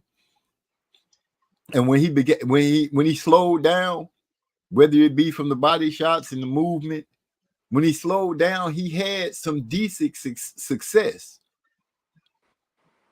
But it was too late. It was too late. That's something that I honestly hardly ever pay attention to, the ring size. Not saying that it's not important. It's just something that I don't really pay attention to too much. Maybe I should start paying more attention to it. Yeah, because I would think it would make a difference for certain fighters. A fighter that uses his legs, a larger ring would be more adapt to him. Where a fighter that likes to cut the ring off, a shorter, smaller ring, would be more adapt to them. I do hear them argue about it sometime when they was making fights about with certain fighters arguing about how big the ring would be. Yeah, I have to. I'm just from the school that you gotta adjust and make yourself successful in whatever circumstance that you're in. You know what I'm saying? So right. If it's a big ring or whatever, if you the fighter that's being the aggressor, you still got to cut this motherfucker off some kind of way. So are you able to do that or not? Get to work. That's all it is. Big E asked a question. He said, what y'all think about young dude Moulton calling out Davis? Do y'all think he has a chance? Fuck no, not right now. Absolutely not. He a bad man though. His pedigree is above Tank's, but he just too green right now as a pro. But he done sparred him and shit. He said Tank was just using the speed. He wasn't really trying to hurt him. But they had a little chess match off in there. So he a naturally gifted kid. Very confident. He got some of the best combinations I've seen from a young fighter. But he can't whoop no Tank right now. And I hope Floyd and them don't try to put that in his head. No, they not. They might threaten him with it like they did Tank with Lomachenko, but they ain't gonna put him in there for real though. I think Tank ready for all comers right now. Yeah, we definitely gonna see, man. It's one thing to see a guy going against like a B+ level fighter and forming an opinion, but we still got to remember it's some A level guys out there too now. You know, we can't get too hype over him beating a guy that started at 15, and we knew this coming in. Like that's all we talked about was this man getting a late start, 30-something amateur fights. He going against a man that got 221 fights, started fighting when he was 7. Like we expected this. But the other guys ain't like that though. So it's a chance that you might see something different. That's why it's so exciting because that's why it's so exciting because you're getting all the levels that's right above the so-called top. You're getting all that stuff out the way. So only thing left is the top. It's time for the cream to start rising. Is Lomachenko gonna be can Lomachenko be his kryptonite? Or will Lomachenko fall just the same? Lomachenko like to be in close and use angles and stuff like that. Is Tank equipped to deal with that? Can his turret move fast enough to turn around and drop bombs on Lomachenko up close? Can Lomachenko stand some bombs landing on him up close like that? Those are questions I'm ready to get answered like that. You know what I'm saying? Will Shakur Stevenson be able to use his feet and keep Tank at range? Remember, his arm's not that long. So that's gonna cause me to question him working the ring like that and keeping that distance because his arm's not that long. He got like a 68.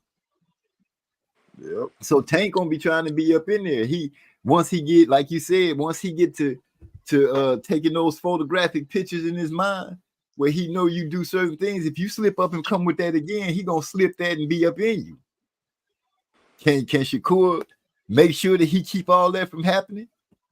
Will he try to step to Tank and let Tank know I'm right here and then move out the way? Can he possibly pull those kind of moves off? That's what I'm excited. And it's nobody else's name that should jump in the way other than these guys right here. Tank said he got a hit list. It should be time for it to start unrolling, and we should start seeing the names come through. Thing about Lomachenko, though, man, he can make you think too, man. That motherfucker get to shoot them feints with all the head movement, all them angles. But one thing I will say, since it's southpaw versus southpaw, his angles won't mean as much. The angles mean a lot more when you got the southpaw versus the orthodox. That's when you can step around the lead foot and get to the dorsal side, get to the blind spots. Them blind spots ain't gonna be there against the southpaw. He gonna have to be more in front of the guy. So that's an advantage for Tank, I think, because he got the stronger power and stuff like that. But I just know that Lomachenko got good legs. I ain't seen now fight where I felt like he got tired and slowed down. He got a lot of tricks off in there, man. A lot of experience. 400 fights, 396 and one, damn near 400. Multiple time Olympic champion, gold medalist, AIBA World Championships, all kind of shit. That is a whole different story than Frank Martin all day long. And plus Lomachenko, he just had a fight where he went 12 rounds, knocked the rust off. So he probably got a short version of himself right now.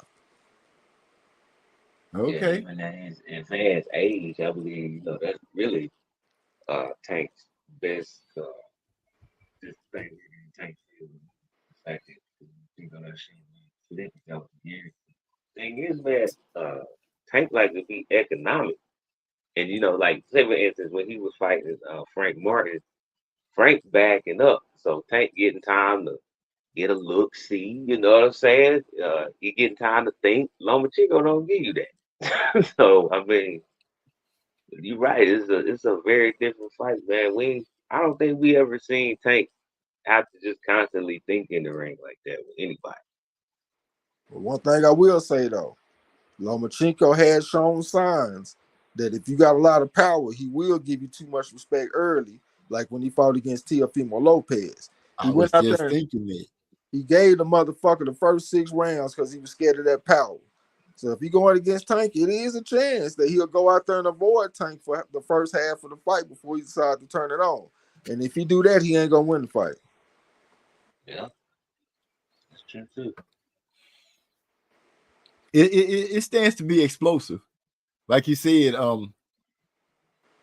Lomachenko's pretty much harder fights was against lefties where he couldn't step over.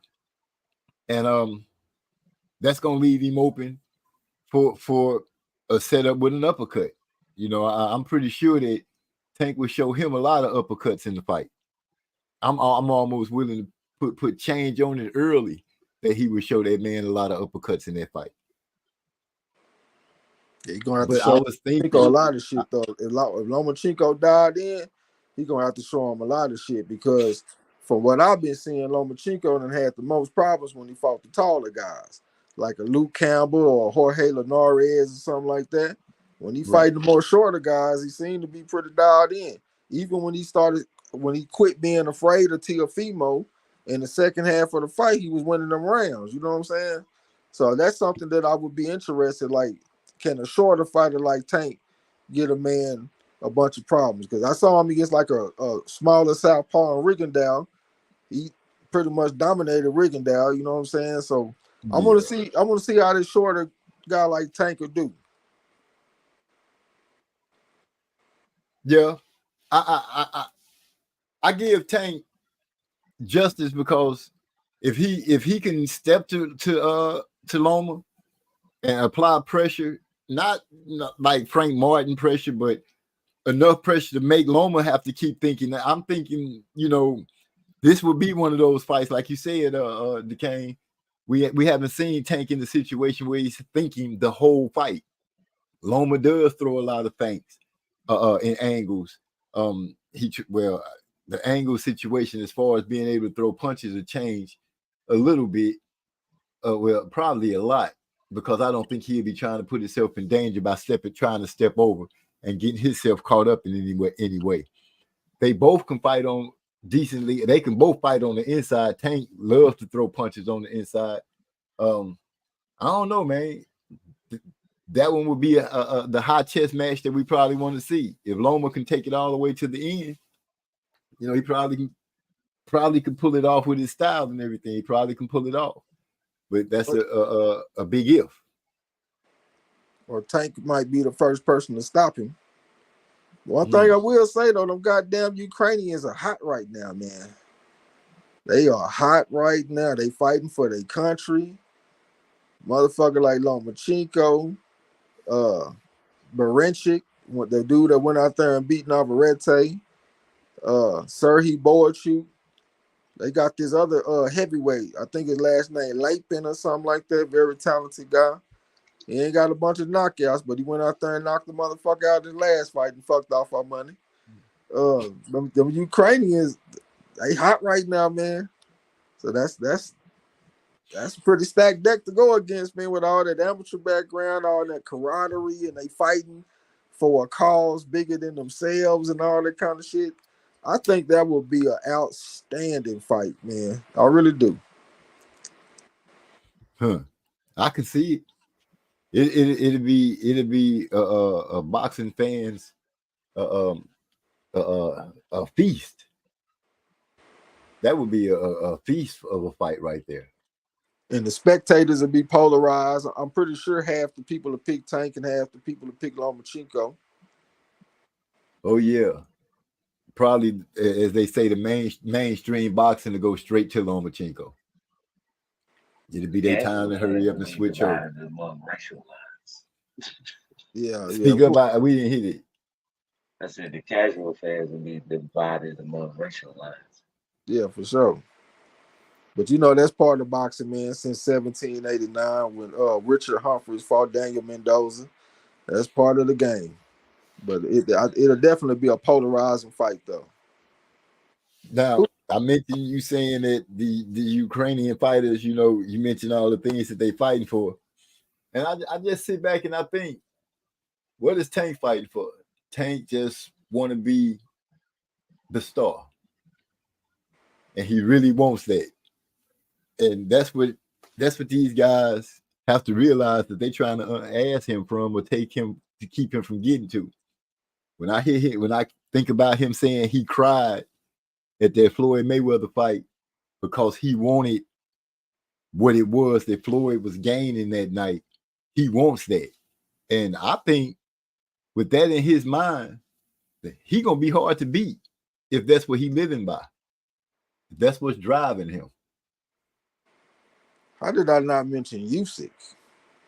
I don't know. He undisputed. Man, salute that Olympic team, man. Usyk, Lomachenko, Dennis Barenchik, all the motherfuckers went out there and handled their business in the pros.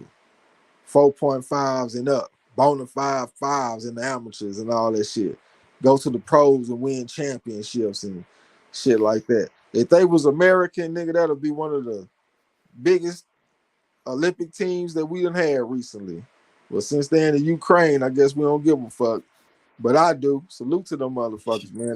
Salute to them. Usyk put this big snowman down. I ain't trying to hear it. Usyk. Big bro asked another question. He said, with all this beef between Tank and Floyd, do y'all think Floyd might come see Tank? Because Tank said when he see Floyd, he gonna bust him in his mouth. I don't think it's gonna ever get that far. I think Tank understands how to deal with Floyd. As simple as that. I think he didn't learn. I think he figured out the good stuff to take from Floyd and the garbage to leave. And I think he's starting to realize, and he's starting to tear away from Floyd. And I think that he gonna be all right. I don't think him and Floyd gonna really go anywhere with that. Nah, me neither. Eric God say Tank is fighting for Baltimore. He got the city on his back. I don't know if he got the city on his back as much as he wants to be the star of boxing. I think that being the star of boxing is the driving point for him. Just hearing him say it, and to hear a man talk about how he cried for something. And when you think about it, the way to get it all relies upon you, all upon him. So if his determination and drive and will is big as the feeling that he had that night, he gonna be hard to deal with. That's in my opinion. Knowing an athlete, being an athlete myself, I know when people have certain drive about them when it comes to their sport, they hard to deal with, especially if they true to themselves. Now I don't know how true to Tank him to himself he is. Time will unveil that to us. It levels of that shit though. Like if I compare Tank to somebody like Usyk, it ain't even close. Like drive and love for the sport, that motherfucker Usyk came out the gate looking for some hardware, nigga. Looking for some scalps. He fighting Maurice Bradis and all the motherfucker beating him. Go to the pros and shit, put himself in a position, fighting Joshua, fighting Fury, and they ain't even close. I respect what Tank done done. Yeah, I respect what Tank done for the most part. But to be honest, with him being damn near 30, he could have done more. I think he done kind of been protected in a sense. Like I think they put him out there early with Pedraza, but after that, I think shit kind of slowed down. But it's They starting to reeled it pick. back in. Yeah, it's picking up again though. I think his last few victories have been good, like Ryan Garcia, Hector Garcia, Frank Martin. Like that's on the upward trajectory. But for the most part, I think it'd have been kind of safe overall. It's been about building stars and shit. That's a literally LB always talk about when they bring up Tank. You can be the best boxer, but you can be the biggest star. Yeah, exactly. It's always been about making him a star. It ain't never been about like getting him no titles or none of that shit. They just in it for the marketing and the money. The money team. They want to make him the new Mexican assassin. Yeah. And that's the thing that I'm talking about when I say what's driving him. That's what I'm saying is driving him, the hunger to actually stand on a stage like Floyd. That's what his dream is. That's what he's fighting for to me, because I heard him say that. And the way he moved, that's really what he's doing. So that's why I say I think it's going to be hard to beat him, because it's something else that you will be taking from him other than just beating him. Yeah, that shit don't match up to fighting for your country in the middle of a war, though. I feel you on that. Yeah, fuck no. Them goddamn Ukrainians done showed me something, because they done took their time to go serve their country in the middle of this shit. I done seen pictures of them niggas holding their guns and all kind of shit out there. They some warriors. And I give them and that. then come back and start kicking ass, especially Usyk. I'm so proud of him beating the big snowman. I don't want to change the subject over like that, but I was happy to see him whoop Fury. Yeah, Boldchuk last fight when he went out there and beat Mendoza, that shit was incredibly impressive. Like, man, that was one of the most impressive performances I've seen in a while. And also on the other side too with Mendoza, because he took an ass kicking and kept on ticking. The referee be looking close. I'm talking about eyes big, look like he want to jump in. Mendoza come back with something. So the referee don't want to stop the fight. Like he prolonged that fight as long as he could and got to the fucking finish line. And I still don't know how he made it. Just like that fight you brought up earlier with Christian and Billy when he fought against Carlos Gongora. How the fuck Gongora making the distance in that fight? He getting hit with the microwave, the kitchen sink, the toaster, every goddamn thing. You know what I'm saying? Like, them dudes show some toughness, man. I was thinking about making me a list of the fighters with the best chins in boxing, because I've been thinking about that shit a lot. And somebody like Tank, you got to put him on there, man. Tank got one of the best chins in boxing from what I've seen. I ain't never seen him hurt. I ain't never seen him buzz. I done saw him catch some nice little shots and keep on walking through that shit like it ain't nothing. If you look at his head, he got a head of a motherfucker that can take a punch. You know what I'm saying? Big head motherfucker. Him and Pitbull got one of them heads. like he wearing a football helmet or something. He got one of the best chins. Canelo got a great chin. Triple G got a great chin. The guys that I just mentioned, the Mendoza and Carlos Gongora got great chins. There's some motherfucker with some hellified chins out there, man. Yeah, man. Especially Gongora, because he was taking some licks that you would swear would have him dazed, and the way he stood back up and threw and would return hard punches after eating those shots. That's what was crazy about that. Yeah. And Billy was hitting him with some, oh my gosh. But I can't take away, he caught him Billy with some good stuff too. You know, he dazed him, Billy. I was tripping on how I was like, dang, he gonna get stopped. And he, man, came through it. And that round where he got dazed and it was like at the beginning of the round, and then he turned around and fought and started landing hammers and stuff back on there, boy. That was like an even round. He turned that round back around. It's a fighter that had an amateur record of 156-22. Sometimes you might see 178-22. He lost against Edwin De Los Santos, and recently he lost against Nicholas Walters on the comeback trail. I can't think of this guy's name, but he got one of the best chins too. And when he fought against Edwin De Los Santos, I still don't know how that man went the distance. Me and D-Lo watching that shit, messaging back and forth on Discord, and we like, man, this motherfucker gonna go in a minute. But he stayed around, man, and he stayed in there. And I done seen him in there with tough fighters, like against Jermaine Ortiz and other fighters. Like, this dude got an outstanding chin. I just can't think of his fucking name, man. But salute to him though. He tough. Yeah, I gotta you gotta have respect for those guys that can take punches. But the ones that's really impressive are the ones that can take punches but are defensively sound. Those, to me, you're gonna last even longer, especially when you defensive sound. You know, every once in a while one gonna get in, but you got to be able to have it where you can take that one. We've seen so many that one get in, and oh man, they go to farm. Their ass laying down, looking up, puzzled and bewildered.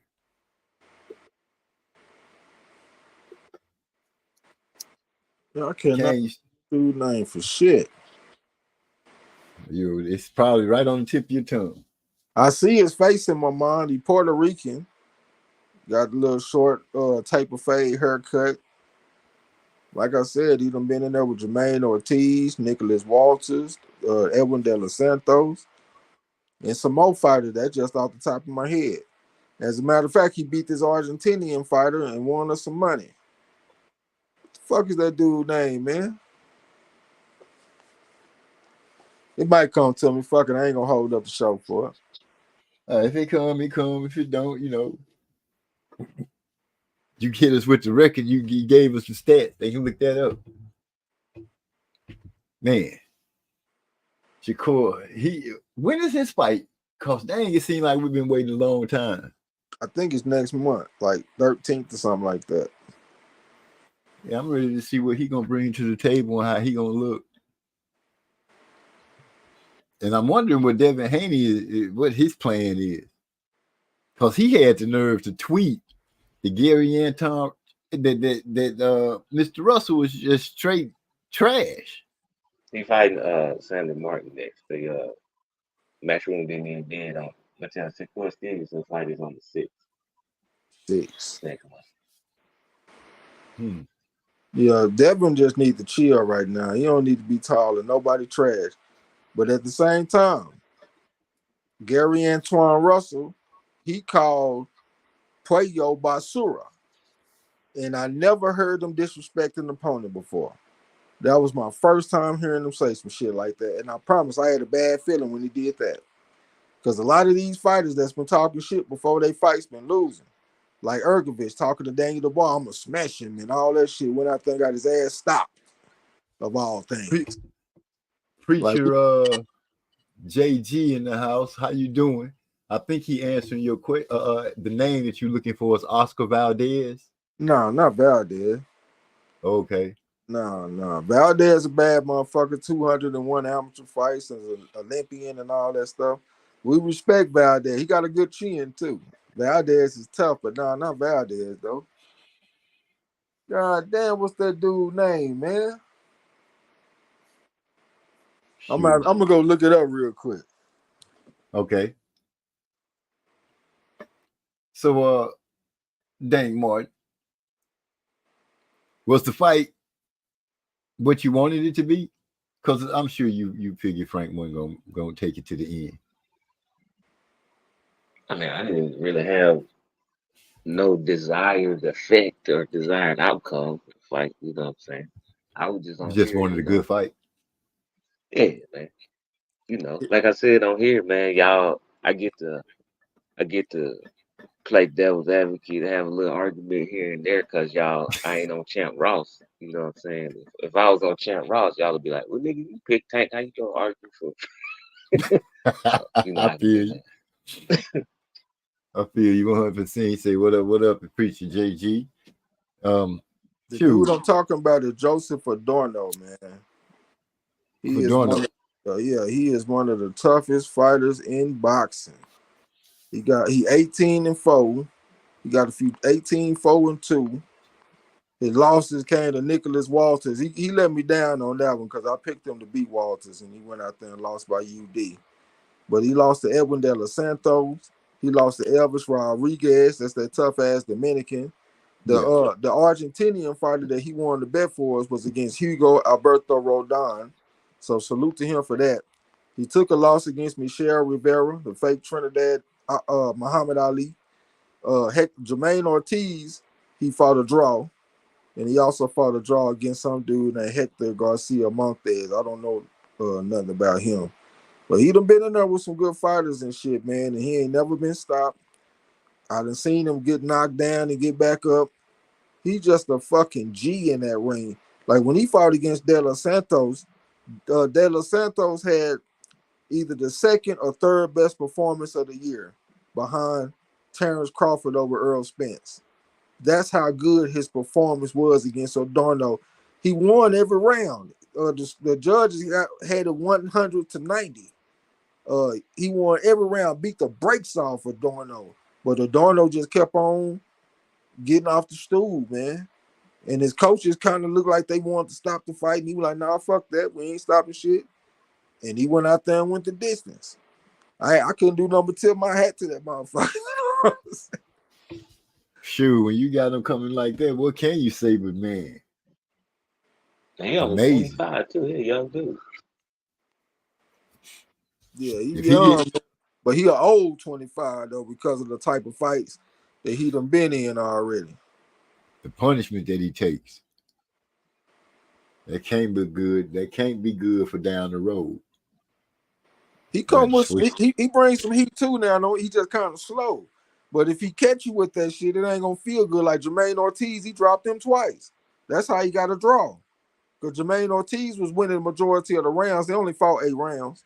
But he got 2 knockdowns and made it a draw. He got some power. He can punch. In just 8 rounds? Yeah. And you know Jermaine Ortiz tough too. You know Right. what I'm saying? It ain't easy to drop no Jermaine Ortiz. This dude can really punch, man. I like to point out them fighters that people might not really know about, like lesser known, and give them credit for that shit, man. All day. Yeah, they be a little dismissive of them.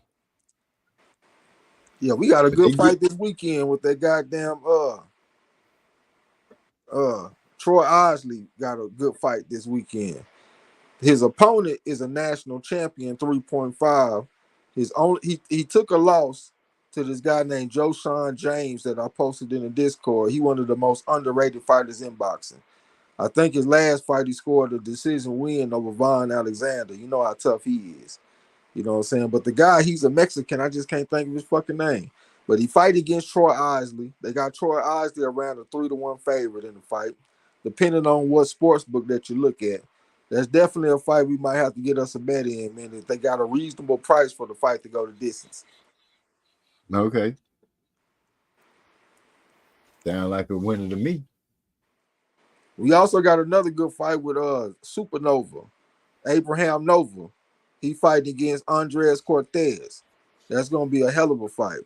We got the 3.5 going against a 3. Andres Montez, he fought on the national level, but he never won gold. He was only winning silvers and bronze. And he fighting against a former national champion in Abraham Nova. And he has taken some losses as a pro, but they came against the best. Robesi Ramirez and also what's the guy that be moving the shit from Houston with the fucking long hair? He got 2 losses. With long hair? Oh, Shockey Foster, man. God damn it.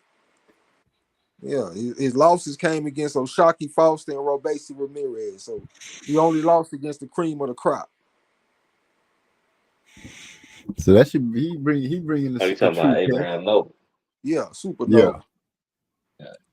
Yeah, he got the youngster that he fighting against got a hell of a test coming up. And his opponent can fight. You know, he had a close fight against Xavier Martinez. He beat him because Martinez got a cut, if I'm not mistaken. So he got a little experience. He done beat a few guys, but this is a step-up fight for him, though. Okay. Hey, DeCan, I want to ask you because I know you usually know what's going on with the ladies. Have Clarissa's opponent been revealed yet at 175? Yeah, it's a heavyweight. I can't remember what her name, but yeah, she gonna be going for a title in the weight class. She a big favorite.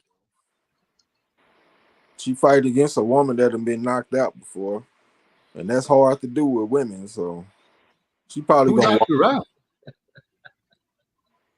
I don't remember. I'm not an expert on the women's boxing, but I know she got a knockout defeat though. No, I'm like, you know, that's one of those Vanessa questions. LePage. Vanessa LePage Joanise is her name. Okay.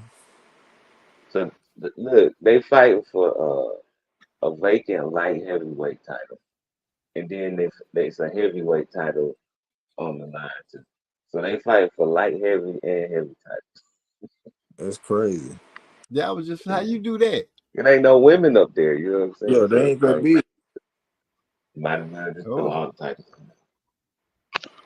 Unless old girl. Oh, okay. I can see where she's going down.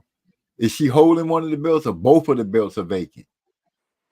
Nah, it's 3 belts on the line. Only one of them is vacant. So she got the WBC heavyweight, and then she got the WBA like interim light. Oh, so she pulled the Canelo. Only difference is she putting it all on the line. Yeah. She a champion in 2 weight classes. Now that's pretty fly. Champion in 2 weight classes and put it all on the line. You beat me, you champion both of them. I wish I could have seen that woman from Kazakhstan that beat the Sweet Terminator in the amateurs as a professional. Her last name was Kungabayeva.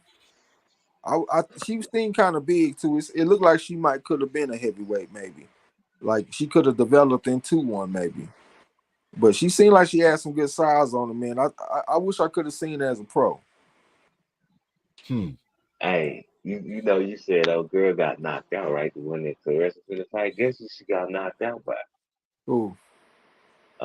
Jimenez, the one who was on that juke. Oh yeah, yeah. Yeah, I forgot about that shit. Yeah, I seen that. So I actually gave her a pass in my mind when I seen it. Yeah. As soon as you said that, I was like, oh no, not Jimenez. Yeah. Man, that more than you just said that's like a terror that come out of like the past, just terrified. God. Yeah, I forgot I gave her a pass for that. Like, how can I hold that against her? Yeah, knocked out in 3 rounds. And the WBC was standing behind old Jimenez. Yeah. What you think about Ramna Ali fight this weekend, the Kane? I didn't know she would fight this weekend. I think she fighting for a belt. She fighting for a belt against shit.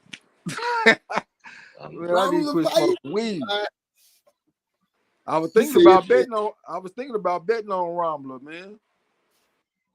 Man, I didn't even know she was fighting. Okay, she fighting Mercado. what's giving me cause for pause though is that Guzman woman that knocked out Romulo. This woman that Romulo about to fight, she beat her fairly easily. I was seeing like 98 to 92 scorecards in a fight. So they got a common opponent, and Romulo Ali, she got knocked out the first time, and she actually won a questionable decision in the rematch.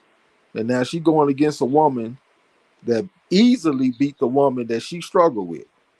So that got me kind of nervous. You know what I'm saying? I think her name is Yamilet Mercado or something like that. Yeah, Yamilet Mercado.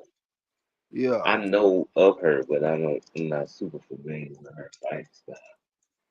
Yeah, I was just about to say how you feel about it, Duquesne. Talk to me.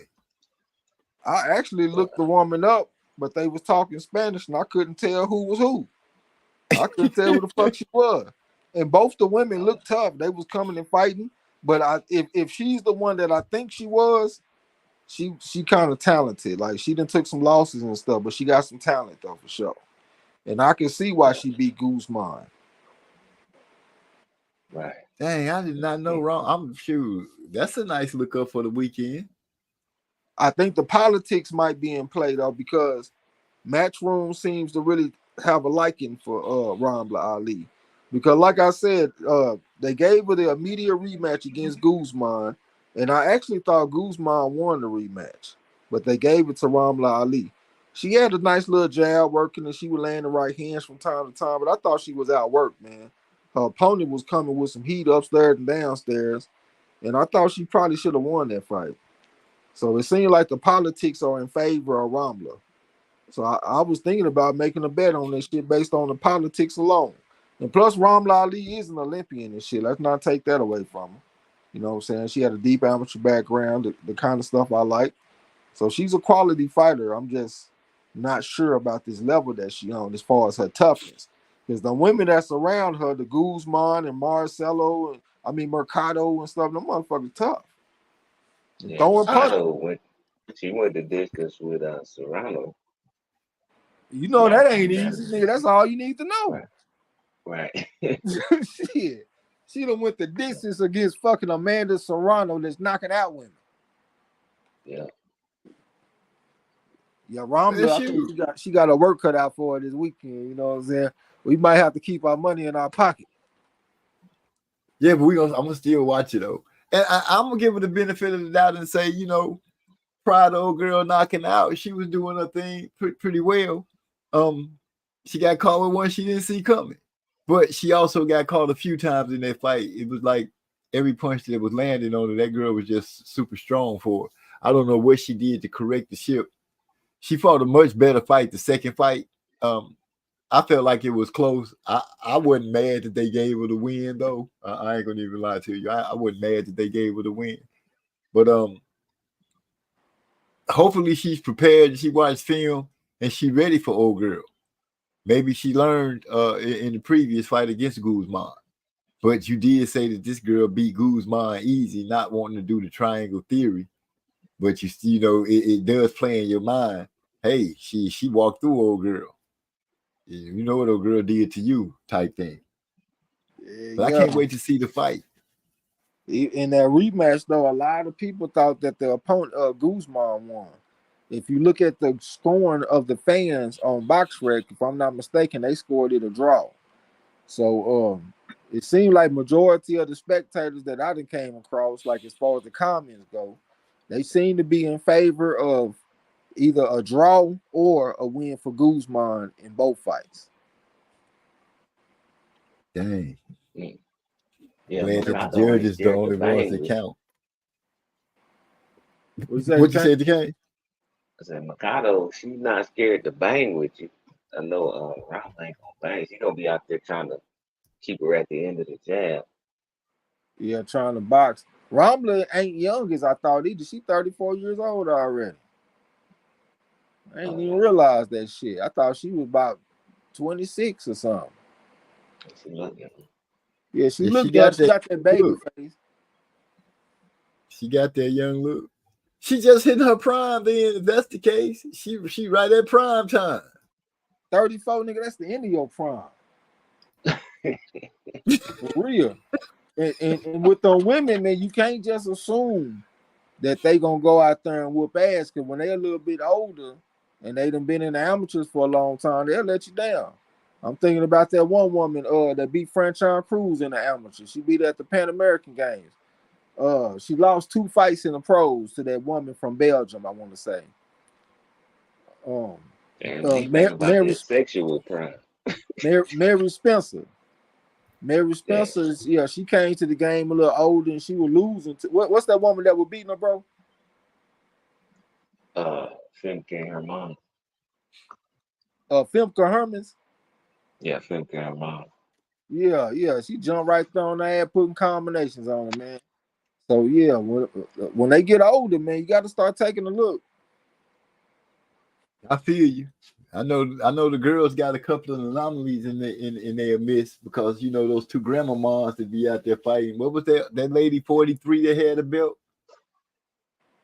And she was fighting. 43. You know what I'm talking about? They do have some older ones that be like that sometimes, though. You're right.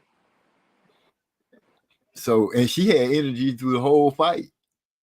So, you know what I'm saying? You know, Romulan might be getting ready to kick it in that gear where we be like, I don't know if she ain't going to be as good as the GWOAT, but, you know, she can do her thing in that little weight class. But I'm going to watch the fight if I'm at home, which I plan to do. Learn.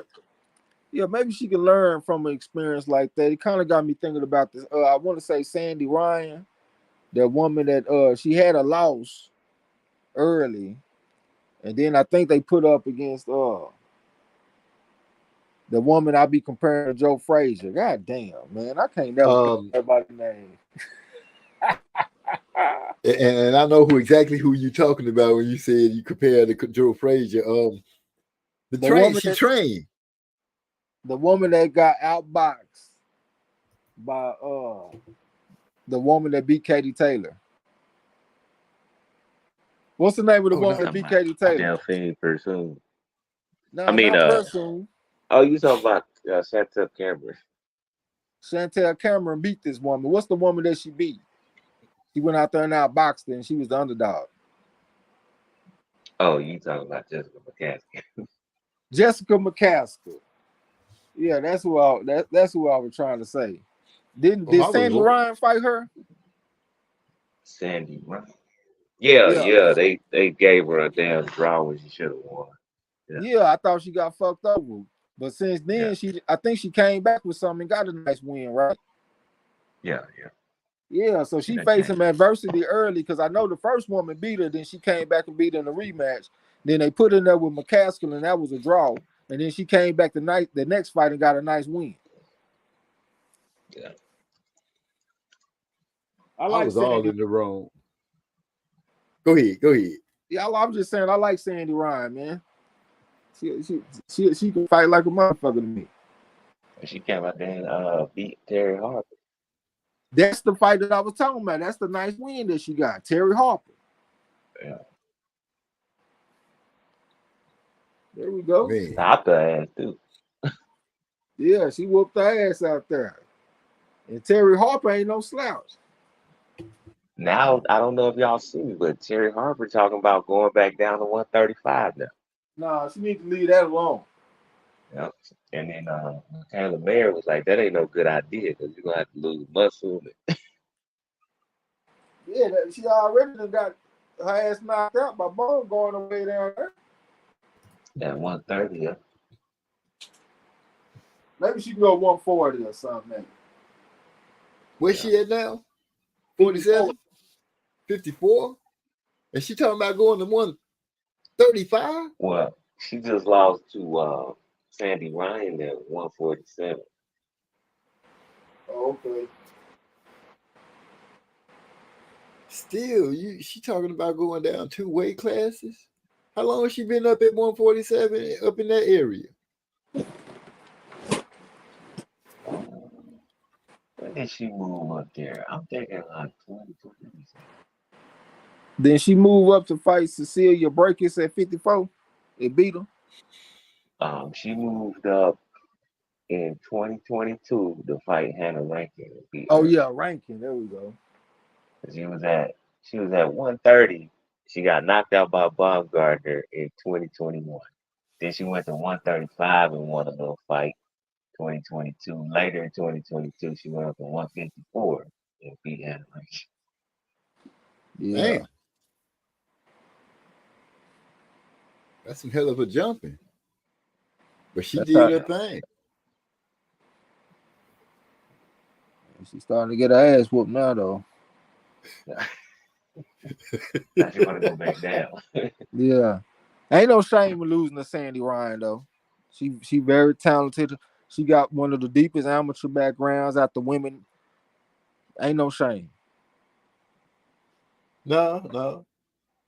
It's just funny that she said she getting her ass whooped over and then the can hit it with that's why she want to go back down. But I don't think that's a good idea. I think maybe hover at 47, but don't try to go down to 35. Come on, man. That's too much. I'm interested in that Sandy Ryan versus Emma Dolan fight this weekend. They got similar amateur Ryan, back. you mean Shannon Ryan? Shannon Ryan, there we go. Yeah, they got similar amateur background. I can't really tell the difference. It's really giving me fits. Trying to figure out who the fuck gonna win that fight and whether I should put a bet in. Yeah.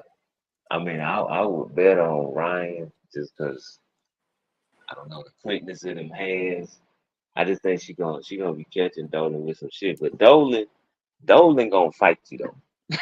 Dolan ain't gonna be out there being no hoe. She gonna fight. She gonna come out there and fight.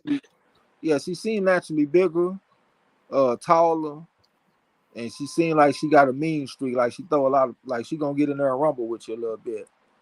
Oh, she definitely got a mean streak. I remember she fought her last fight, I can't remember the damn Nicola Hopewell. Cause I was kind of big on Hopewell when she coming up through the amateur stuff and her little pre-pro fights. But after the fight, man, Emma Dolan was talking all kind of shit. I told you she wasn't on my level and all this type of stuff. I said, damn. Like I like her attitude though, you know what I'm saying? So yeah, she gonna go out there and fight. I seen a little face-off between Shannon Ryan and Emma Dolan, and it was kind of fiery a little bit. Dolan got some pluck about her. Like, yeah, she pretty tough.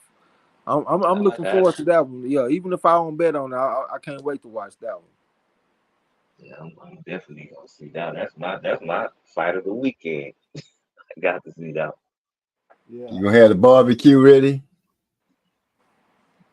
Shit, nigga, I got chicken in the crock pot. That boy say chicken in the crock pot. That ain't bad. Chicken in the crock pot be good in the mug too, especially when you got a season right. I like my shit falling off the bone. Man, you ain't said nothing. You talking about it. I thought he said a chicken pot pie. That nigga said chicken in the crock pot. Yeah, hold on. He said, "No, I ain't had a pot pie in a minute. I'm gonna have to give me one of them." Man, I think I got some in the freezer. Yeah, you got grandkids and stuff, so I expect you to keep some shit like that on deck. Man, what you talking about? I eat that stuff too. When I don't want to go in there and do a whole bunch, I'll go and throw something like that in there. He'd be like, "Dad, did you see whatever it be in the refrigerator?" I'm like, "Shoot, it was in there a day longer than what it should have been." So yeah, I knocked that on off. Yeah. I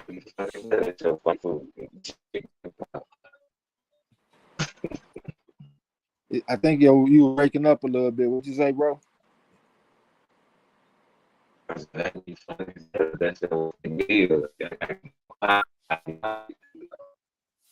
He sound like R2D2 around this morning. I thought it was my shit. I'm over here looking at my Wi-Fi.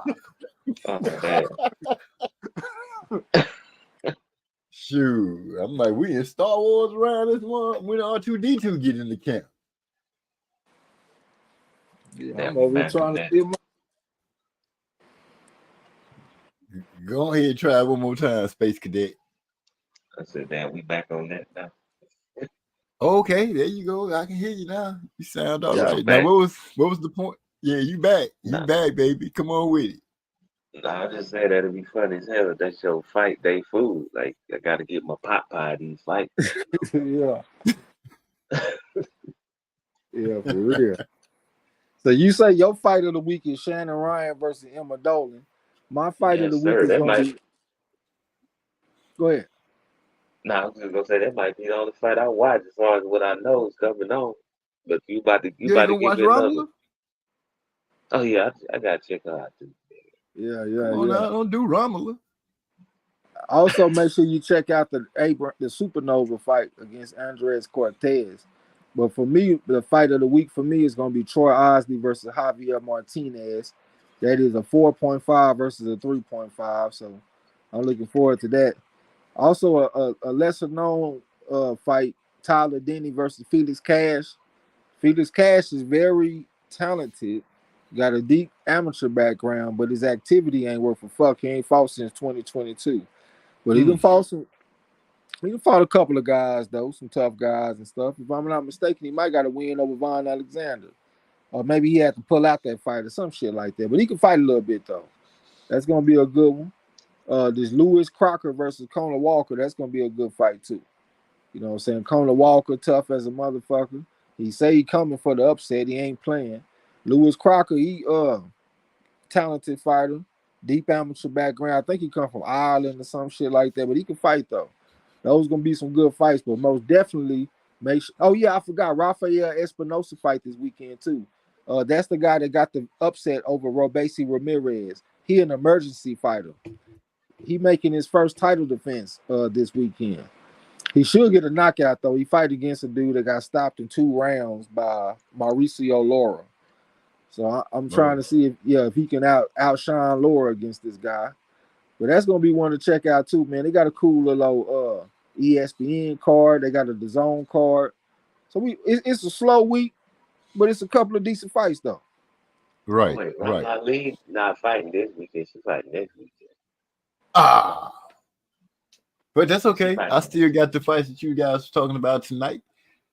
D-Lo 404 Boxing, the voice of reason, has stepped into the house. Salute. What's going on? What's going down? Yeah, she fighting on the Bam versus Estrada card. Oh yeah. What? She on Bam's card? That's one of the best fights of the year, Bam versus Estrada. Yeah. Oh, yeah. That's your boy right there, Trey. Yeah, I already know. That's my guy. I just got even more excited. I get to watch Romulo on that card. Yeah, I still get to see what's going down. Our fights of the week, but I just want to see how she's gonna look in this next fight. I root for her like I do Quote. I used to catch a bum going. It's a title fight? Yeah, because Mercado got the WBC. Yep, it's a title. That's why I was thinking that the politics might be in play. I think Matchroom really wants Rahman Ali to be a champion. Her backstory and all that kind of stuff is good. I think they want this woman to be a champion. We might just go ahead and just say, fuck it, man, and just drop a bet out there. Whatever happens, happens. Robbie finna go get a belt. Fight this safe fight. What'd you say? So she definitely gonna go out there and fight this safe fight that she ain't trying to stop. Yeah, hopefully they got the right judges, man, that favor that style. She gonna surprise us. She gonna go in there and step to that girl. Bitch, this ain't no game today. Gonna use a little footwork, some angles. I told you I ain't playing. I'm finna go up out of here with that belt. Looking pretty witty. Come on. What you thought this was, a game? Yeah, I can see that going down like that, nice and sweet, like. Yeah, we gonna see. They show put out there for the opportunity, so we gonna see. All you gotta do is reach out and grab it. I know this Reach out and crybaby grab. motherfucker Jared Anderson better not fuck my money off. I done already put a nice little bet on this motherfucker early to go out there and beat Bacoli. Bacoli ain't fought in a year down there by the time they fight. It's laid out for him. Bacoli got a problem with the speed. When he fought against Michael Hunter was able to get off. So Jared Anderson better go out there and handle his business, man. What a Coley power like? Good. Knocking niggas out. Have in your opinion Anderson fought somebody that hits that hard? No, this is a step up.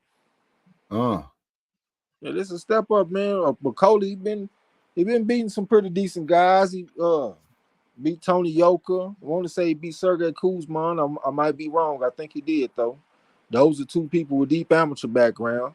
He beat this other guy that fought at the AIBA World Championships. I can't think of his name, but he stopped him in 2 rounds.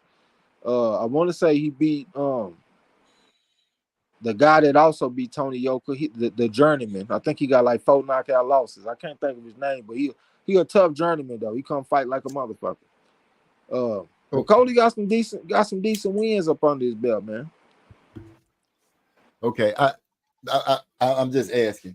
Does he have a body attack? He just an all around tough fighter, man. He gonna hit your ass wherever it hurt.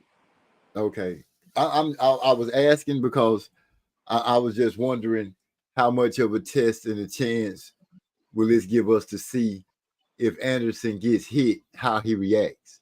Oh yeah, this is a step up fight, man. But Cody, he done whooped an Olympic gold medalist before. Like his only loss came to an Olympian, Michael Hunter. Like he as a matter of fact, Sergey Kuzman, he knocked out Anthony Joshua in the amateurs. And Bacoli got a win over him, if I'm not mistaken. So yeah, Bacoli is a step up fight, man. And okay, I'm gonna roll with the #1 heavyweight in the United States, 3.5 bona fide. I'm gonna ride with that. Bacoli ain't got an amateur background. He just a natural that just know how to fight. So we're gonna go with the skills, pay the bills, and see how it work out. We're gonna chop wood, let the chips fall where they may. Okay. Well, we're gonna put I'm gonna put a little air bubble with mental state up on the right corner. Hey, LZ, did you know your girl's birthday is the day after yours? Ramla Ali. Ram. What? Ramla Virgo? Yeah, that's the same day as Sandy Ryan. All right then. September 16th. Yeah. That's close to Terrence Crawford and Lil Wayne. Yeah. I know Crawford birthday in September. I think he a Virgo and Wayne a Virgo. I think Crawford on the 28th. Oh, that's elite. That's elite. What, Libra? Yeah, a nigga like me. I feel you. Wayne late in the month too. That's all right. He a Libra too. That's right. He got the skill. That's right. Yeah. He say like me. Yep. That's all right. So yeah, Rommel going here get this belt. It's gonna be all sweet and dandy. Bam gonna go out there and do his thing. You got to see what Robson Conceição gonna do against O'Shaquie Foster. We're gonna put us a bet on that one. We just gonna bet that it go the distance. Okay. Oh yeah, you got 2 counterpunching motherfuckers. But O'Shaquie will step to you though. So he probably be the aggressor in the fight. Yeah, but Conceição done showed me he can take a punch. He done been in there with some punches and stuff. He done been in trouble a few times, and it's hard to get him out of there. Olympic gold medalist, 4, 5, and 15 amateur record. Only Olympic gold medalist from his country that he come from. O'Shaquie Foster, hell of a fighter too, though. Don't get me wrong. I saw what he came down the stretch and did against Rocky Hernandez, so I know if push comes to shove, he can go get you if you need to. But I think it'll be hard to stop either one of them because I done seen him in there with punches. I done seen O'Shaquie Foster in there with Ray Vargas, right? I think he beat Ray Vargas, if I'm not mistaken. Dude just tough and can fight. So we're gonna bet the fight go to distance if we get a reasonable price. I don't even want to go through all that hassle of who gonna win because I got a fucking 3.5 going against a fucking 5. I don't even feel like dealing with that. So we just gonna take the fight to go the distance. Or take the over, or whatever's reasonable. I was gonna say, DeCane, to what you said about, you know, Oshaki will come and get you, but that'll kind of take him out of his element a little bit, seeing that he a counter puncher too. And how well can he defend being the aggressive and getting counter punched? Shit, I don't know. Yeah, he showed that grit against Rocky Hernandez because he was losing that fight, and he came and stopped him in the last round, kind of like Raymond Ford did against Komatov. Went out there and got him in the last round. The voice of reason threw in there. Casasio also keeps the MF having to work because he won't stop working. Yep, and I think he got robbed against Navarrete. When I went back and watched the fight again, I thought he won. I thought Conceição won. And he arguably beat Oscar Valdez as well. Like, he one of them fighters that feel like he due for one. Like boxing owe him one damn there. Because a lot of people thought that he beat Valdez, and like I said, I think he beat Navarrete. That's one reason why we took Dennis Berentius over Navarrete. 6.5 to 1 odds. Yeah. It was because of that fight. I went back and watched it again. I said, man, I don't know about this motherfucker, Navarrete, man. Against this level right here, it looked like he's slowing down. And he one of my favorite fighters, but it looked like he's slowing down a little bit. See, that's why I go ahead and just close my eyes and follow the bet set, because I don't have to go through those difficult stages. Yeah, but once you get to a 3.5, they can beat anybody up to a 5. So it just make it difficult, man, to figure it out. Man, got a handful of bets. Hey, what is Frank Martin on the scale? Frank Martin? Yeah. 3.5, national champion. Oh, okay.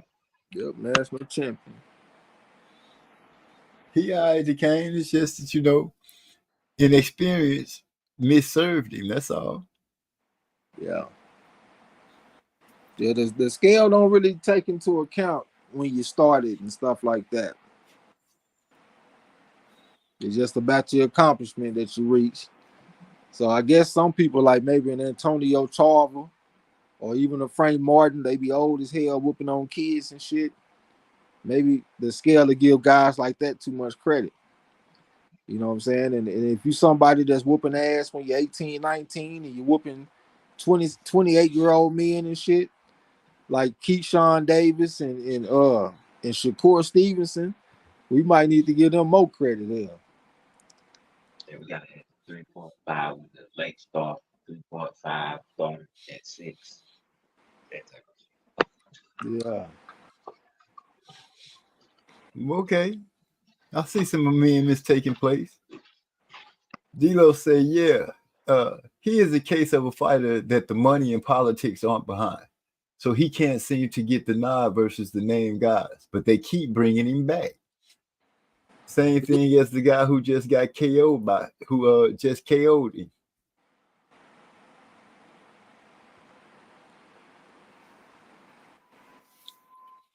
I don't know what he's talking about on that one. I think he was talking about Conceição with the previous comment, though. Yeah.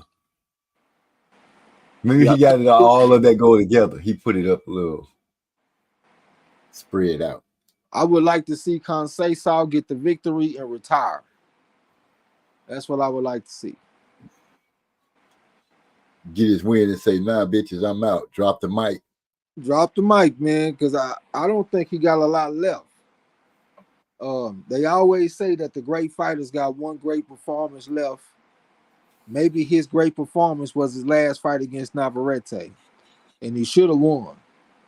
So he might fall off the cliff in his next fight, because I've been seeing signs of slowing down and slippage for a while.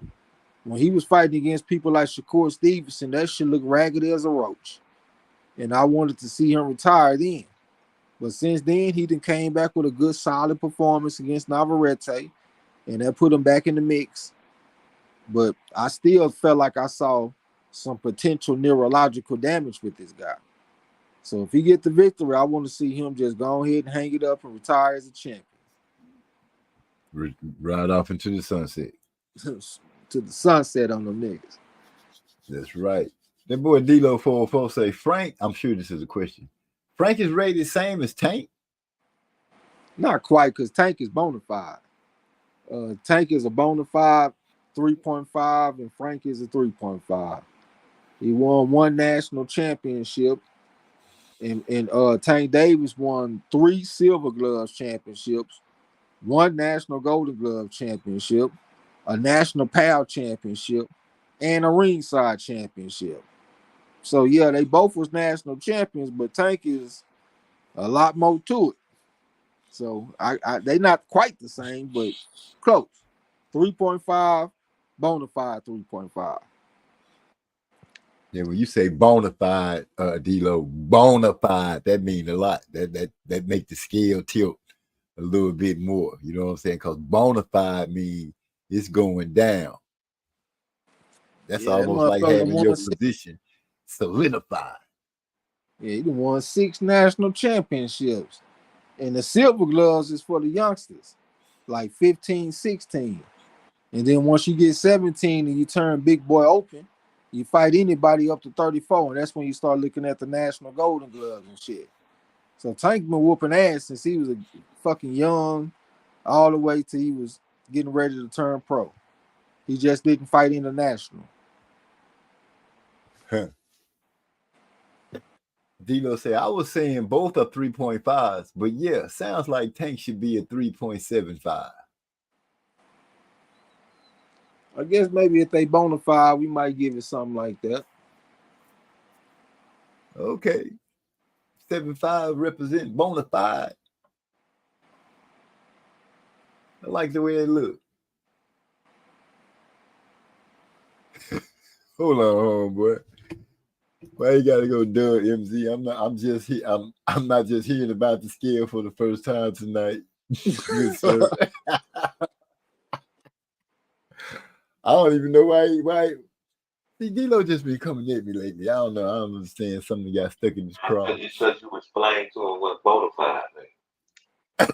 Yeah, that nigga never bona fide, nigga. No, man, I wasn't even doing it like that. I was like, just putting the sauce on it. Like, yeah, it's bona fide, man. You know what it is? Just like saying bona fide for whatever reason. How about that, D-Lo? Good sir. I'm just glad everybody respect the scale, and the scale has withstood the test of time. It is been accurate enough to still be around. You know what I'm saying? So yes, salute to everybody. Salute to the scale. Salute to the creator of the scale. That motherfucker go hard. What's the name of the Detroit X pedigree scale? That name of That's what it is. Yeah. TX pedigree. Too bad I don't listen to the motherfucker enough. Otherwise, I might could have won me 3 gold medals in the Champ Ross by now. I went out there and took shit. I went against Shanika Johnson in her last fight in Australia. I can't remember her opponent. I know she was undefeated. She was like 6-0. She was the champion. And Shanika Johnson, I didn't take her because she lost against a woman that had 6 losses before. But it was by split decision. But when I pulled up the tape, I was like, man, this woman got a good jab, a great jab. And her opponent puts a lot of her weight on the front foot. So I knew that it was a bad stylistic matchup, but I picked against Shanika Johnson any goddamn way. And Shanika Johnson is a 4.5. Now, she's a fucking 5 on the scale, as a matter of fact. I lost that. I took Tyson Fury over a bona fide 5 in fucking Usyk. Like a damn fool. Yeah, that shit was stupid. Man, I was surprised at how easy she made that shit look too. Shanika Johnson? Yeah. I like Shanika and the pick. I thought the old girl was throwing little combinations and stuff and making it a fight, but Shanika Johnson just looked too big and strong, jab too good. She went out there and did her thing, but I actually thought it was fairly close. I thought it was a little closer than what the commentators was saying, but it was a good fight though, for sure. Yeah, I'm a Dennis fan. I expected her to win it like pretty easy. D-Lo making a statement. He said, I actually was at a summit. That ain't joke. I actually was at Summit Racing outside of Atlanta last Thursday and convinced the guy not to throw his money away on Frank Martin. He was like, "But Frank was Tank's sparring partner, right?" I said, "No." I basically gave him an education breakdown on why Frank was in over his head, etc., etc. I feel you out there doing good deeds and stuff like that in the community. Kind, sir. Yeah. While at Summit Racing, what's that? Those cars that be riding around on those trail tracks? I don't know, but I know D-Lo a racing type motherfucker. He like shit like that. Street racing and shit. What they call it? He would know. What do they call that racing? Where it's almost like a dirt car, but they be going super fast and jumping over these hills, and people be sitting like right there. I'm like, dude, you standing right there. What if they lose control and run you over? I guess that's the thrill of watching. Yep. Not my thrill. I can see just fine from sitting in the back where that mug could lose control, and I can like not worry about it hitting me.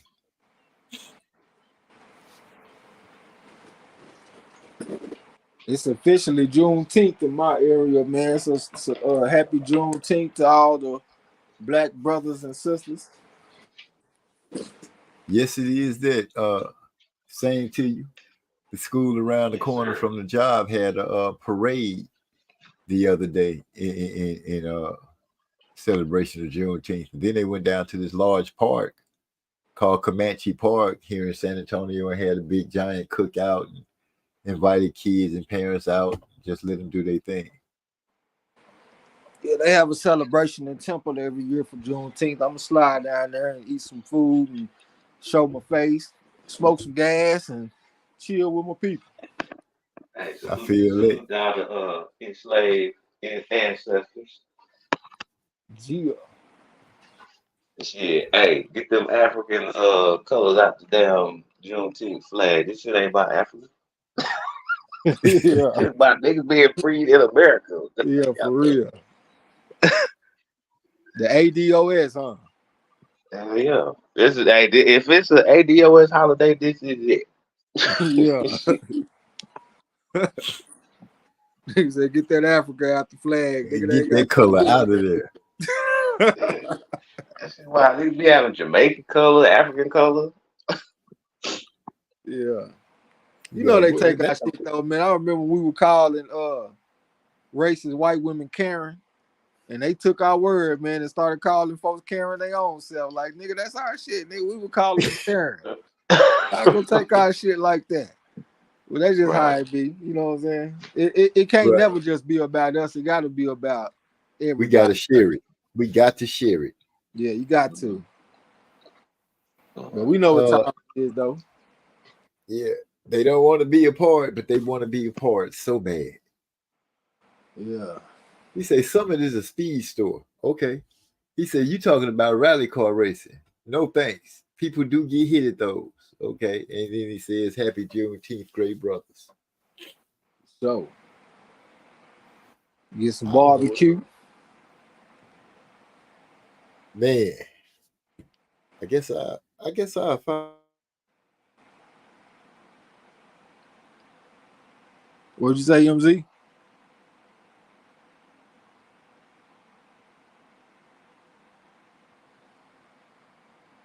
Is my shit tripping? Mic check. Y'all hear me?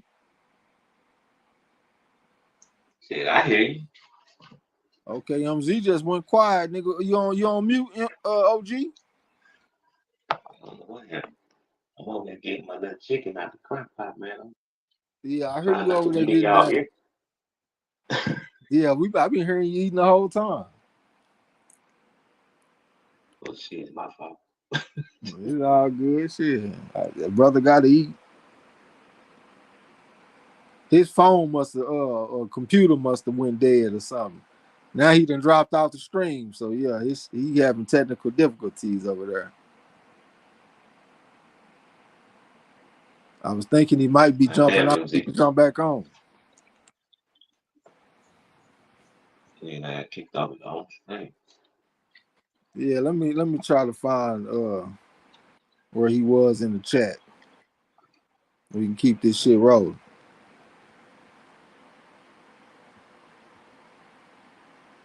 It ain't like we ain't got no experience with this thing, huh?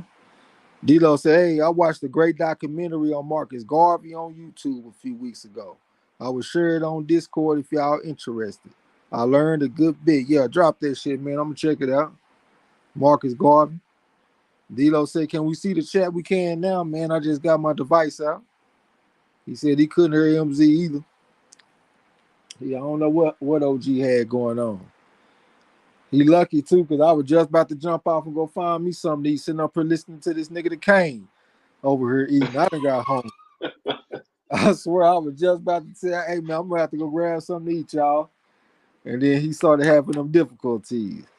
Yeah, I need to have my ass in the bed. That's why I'm eating, because I'm awake. Yeah. Yeah, the live stream been going for about 3 hours or something. Yeah, 3 hours and some change. So shit, we done proved our point. Right. I guess we just chill until he come back. Damn. Yeah, that shit wild. Yeah, we done pretty much covered all the fights. D-Lo called you Sergeant Smack a lot.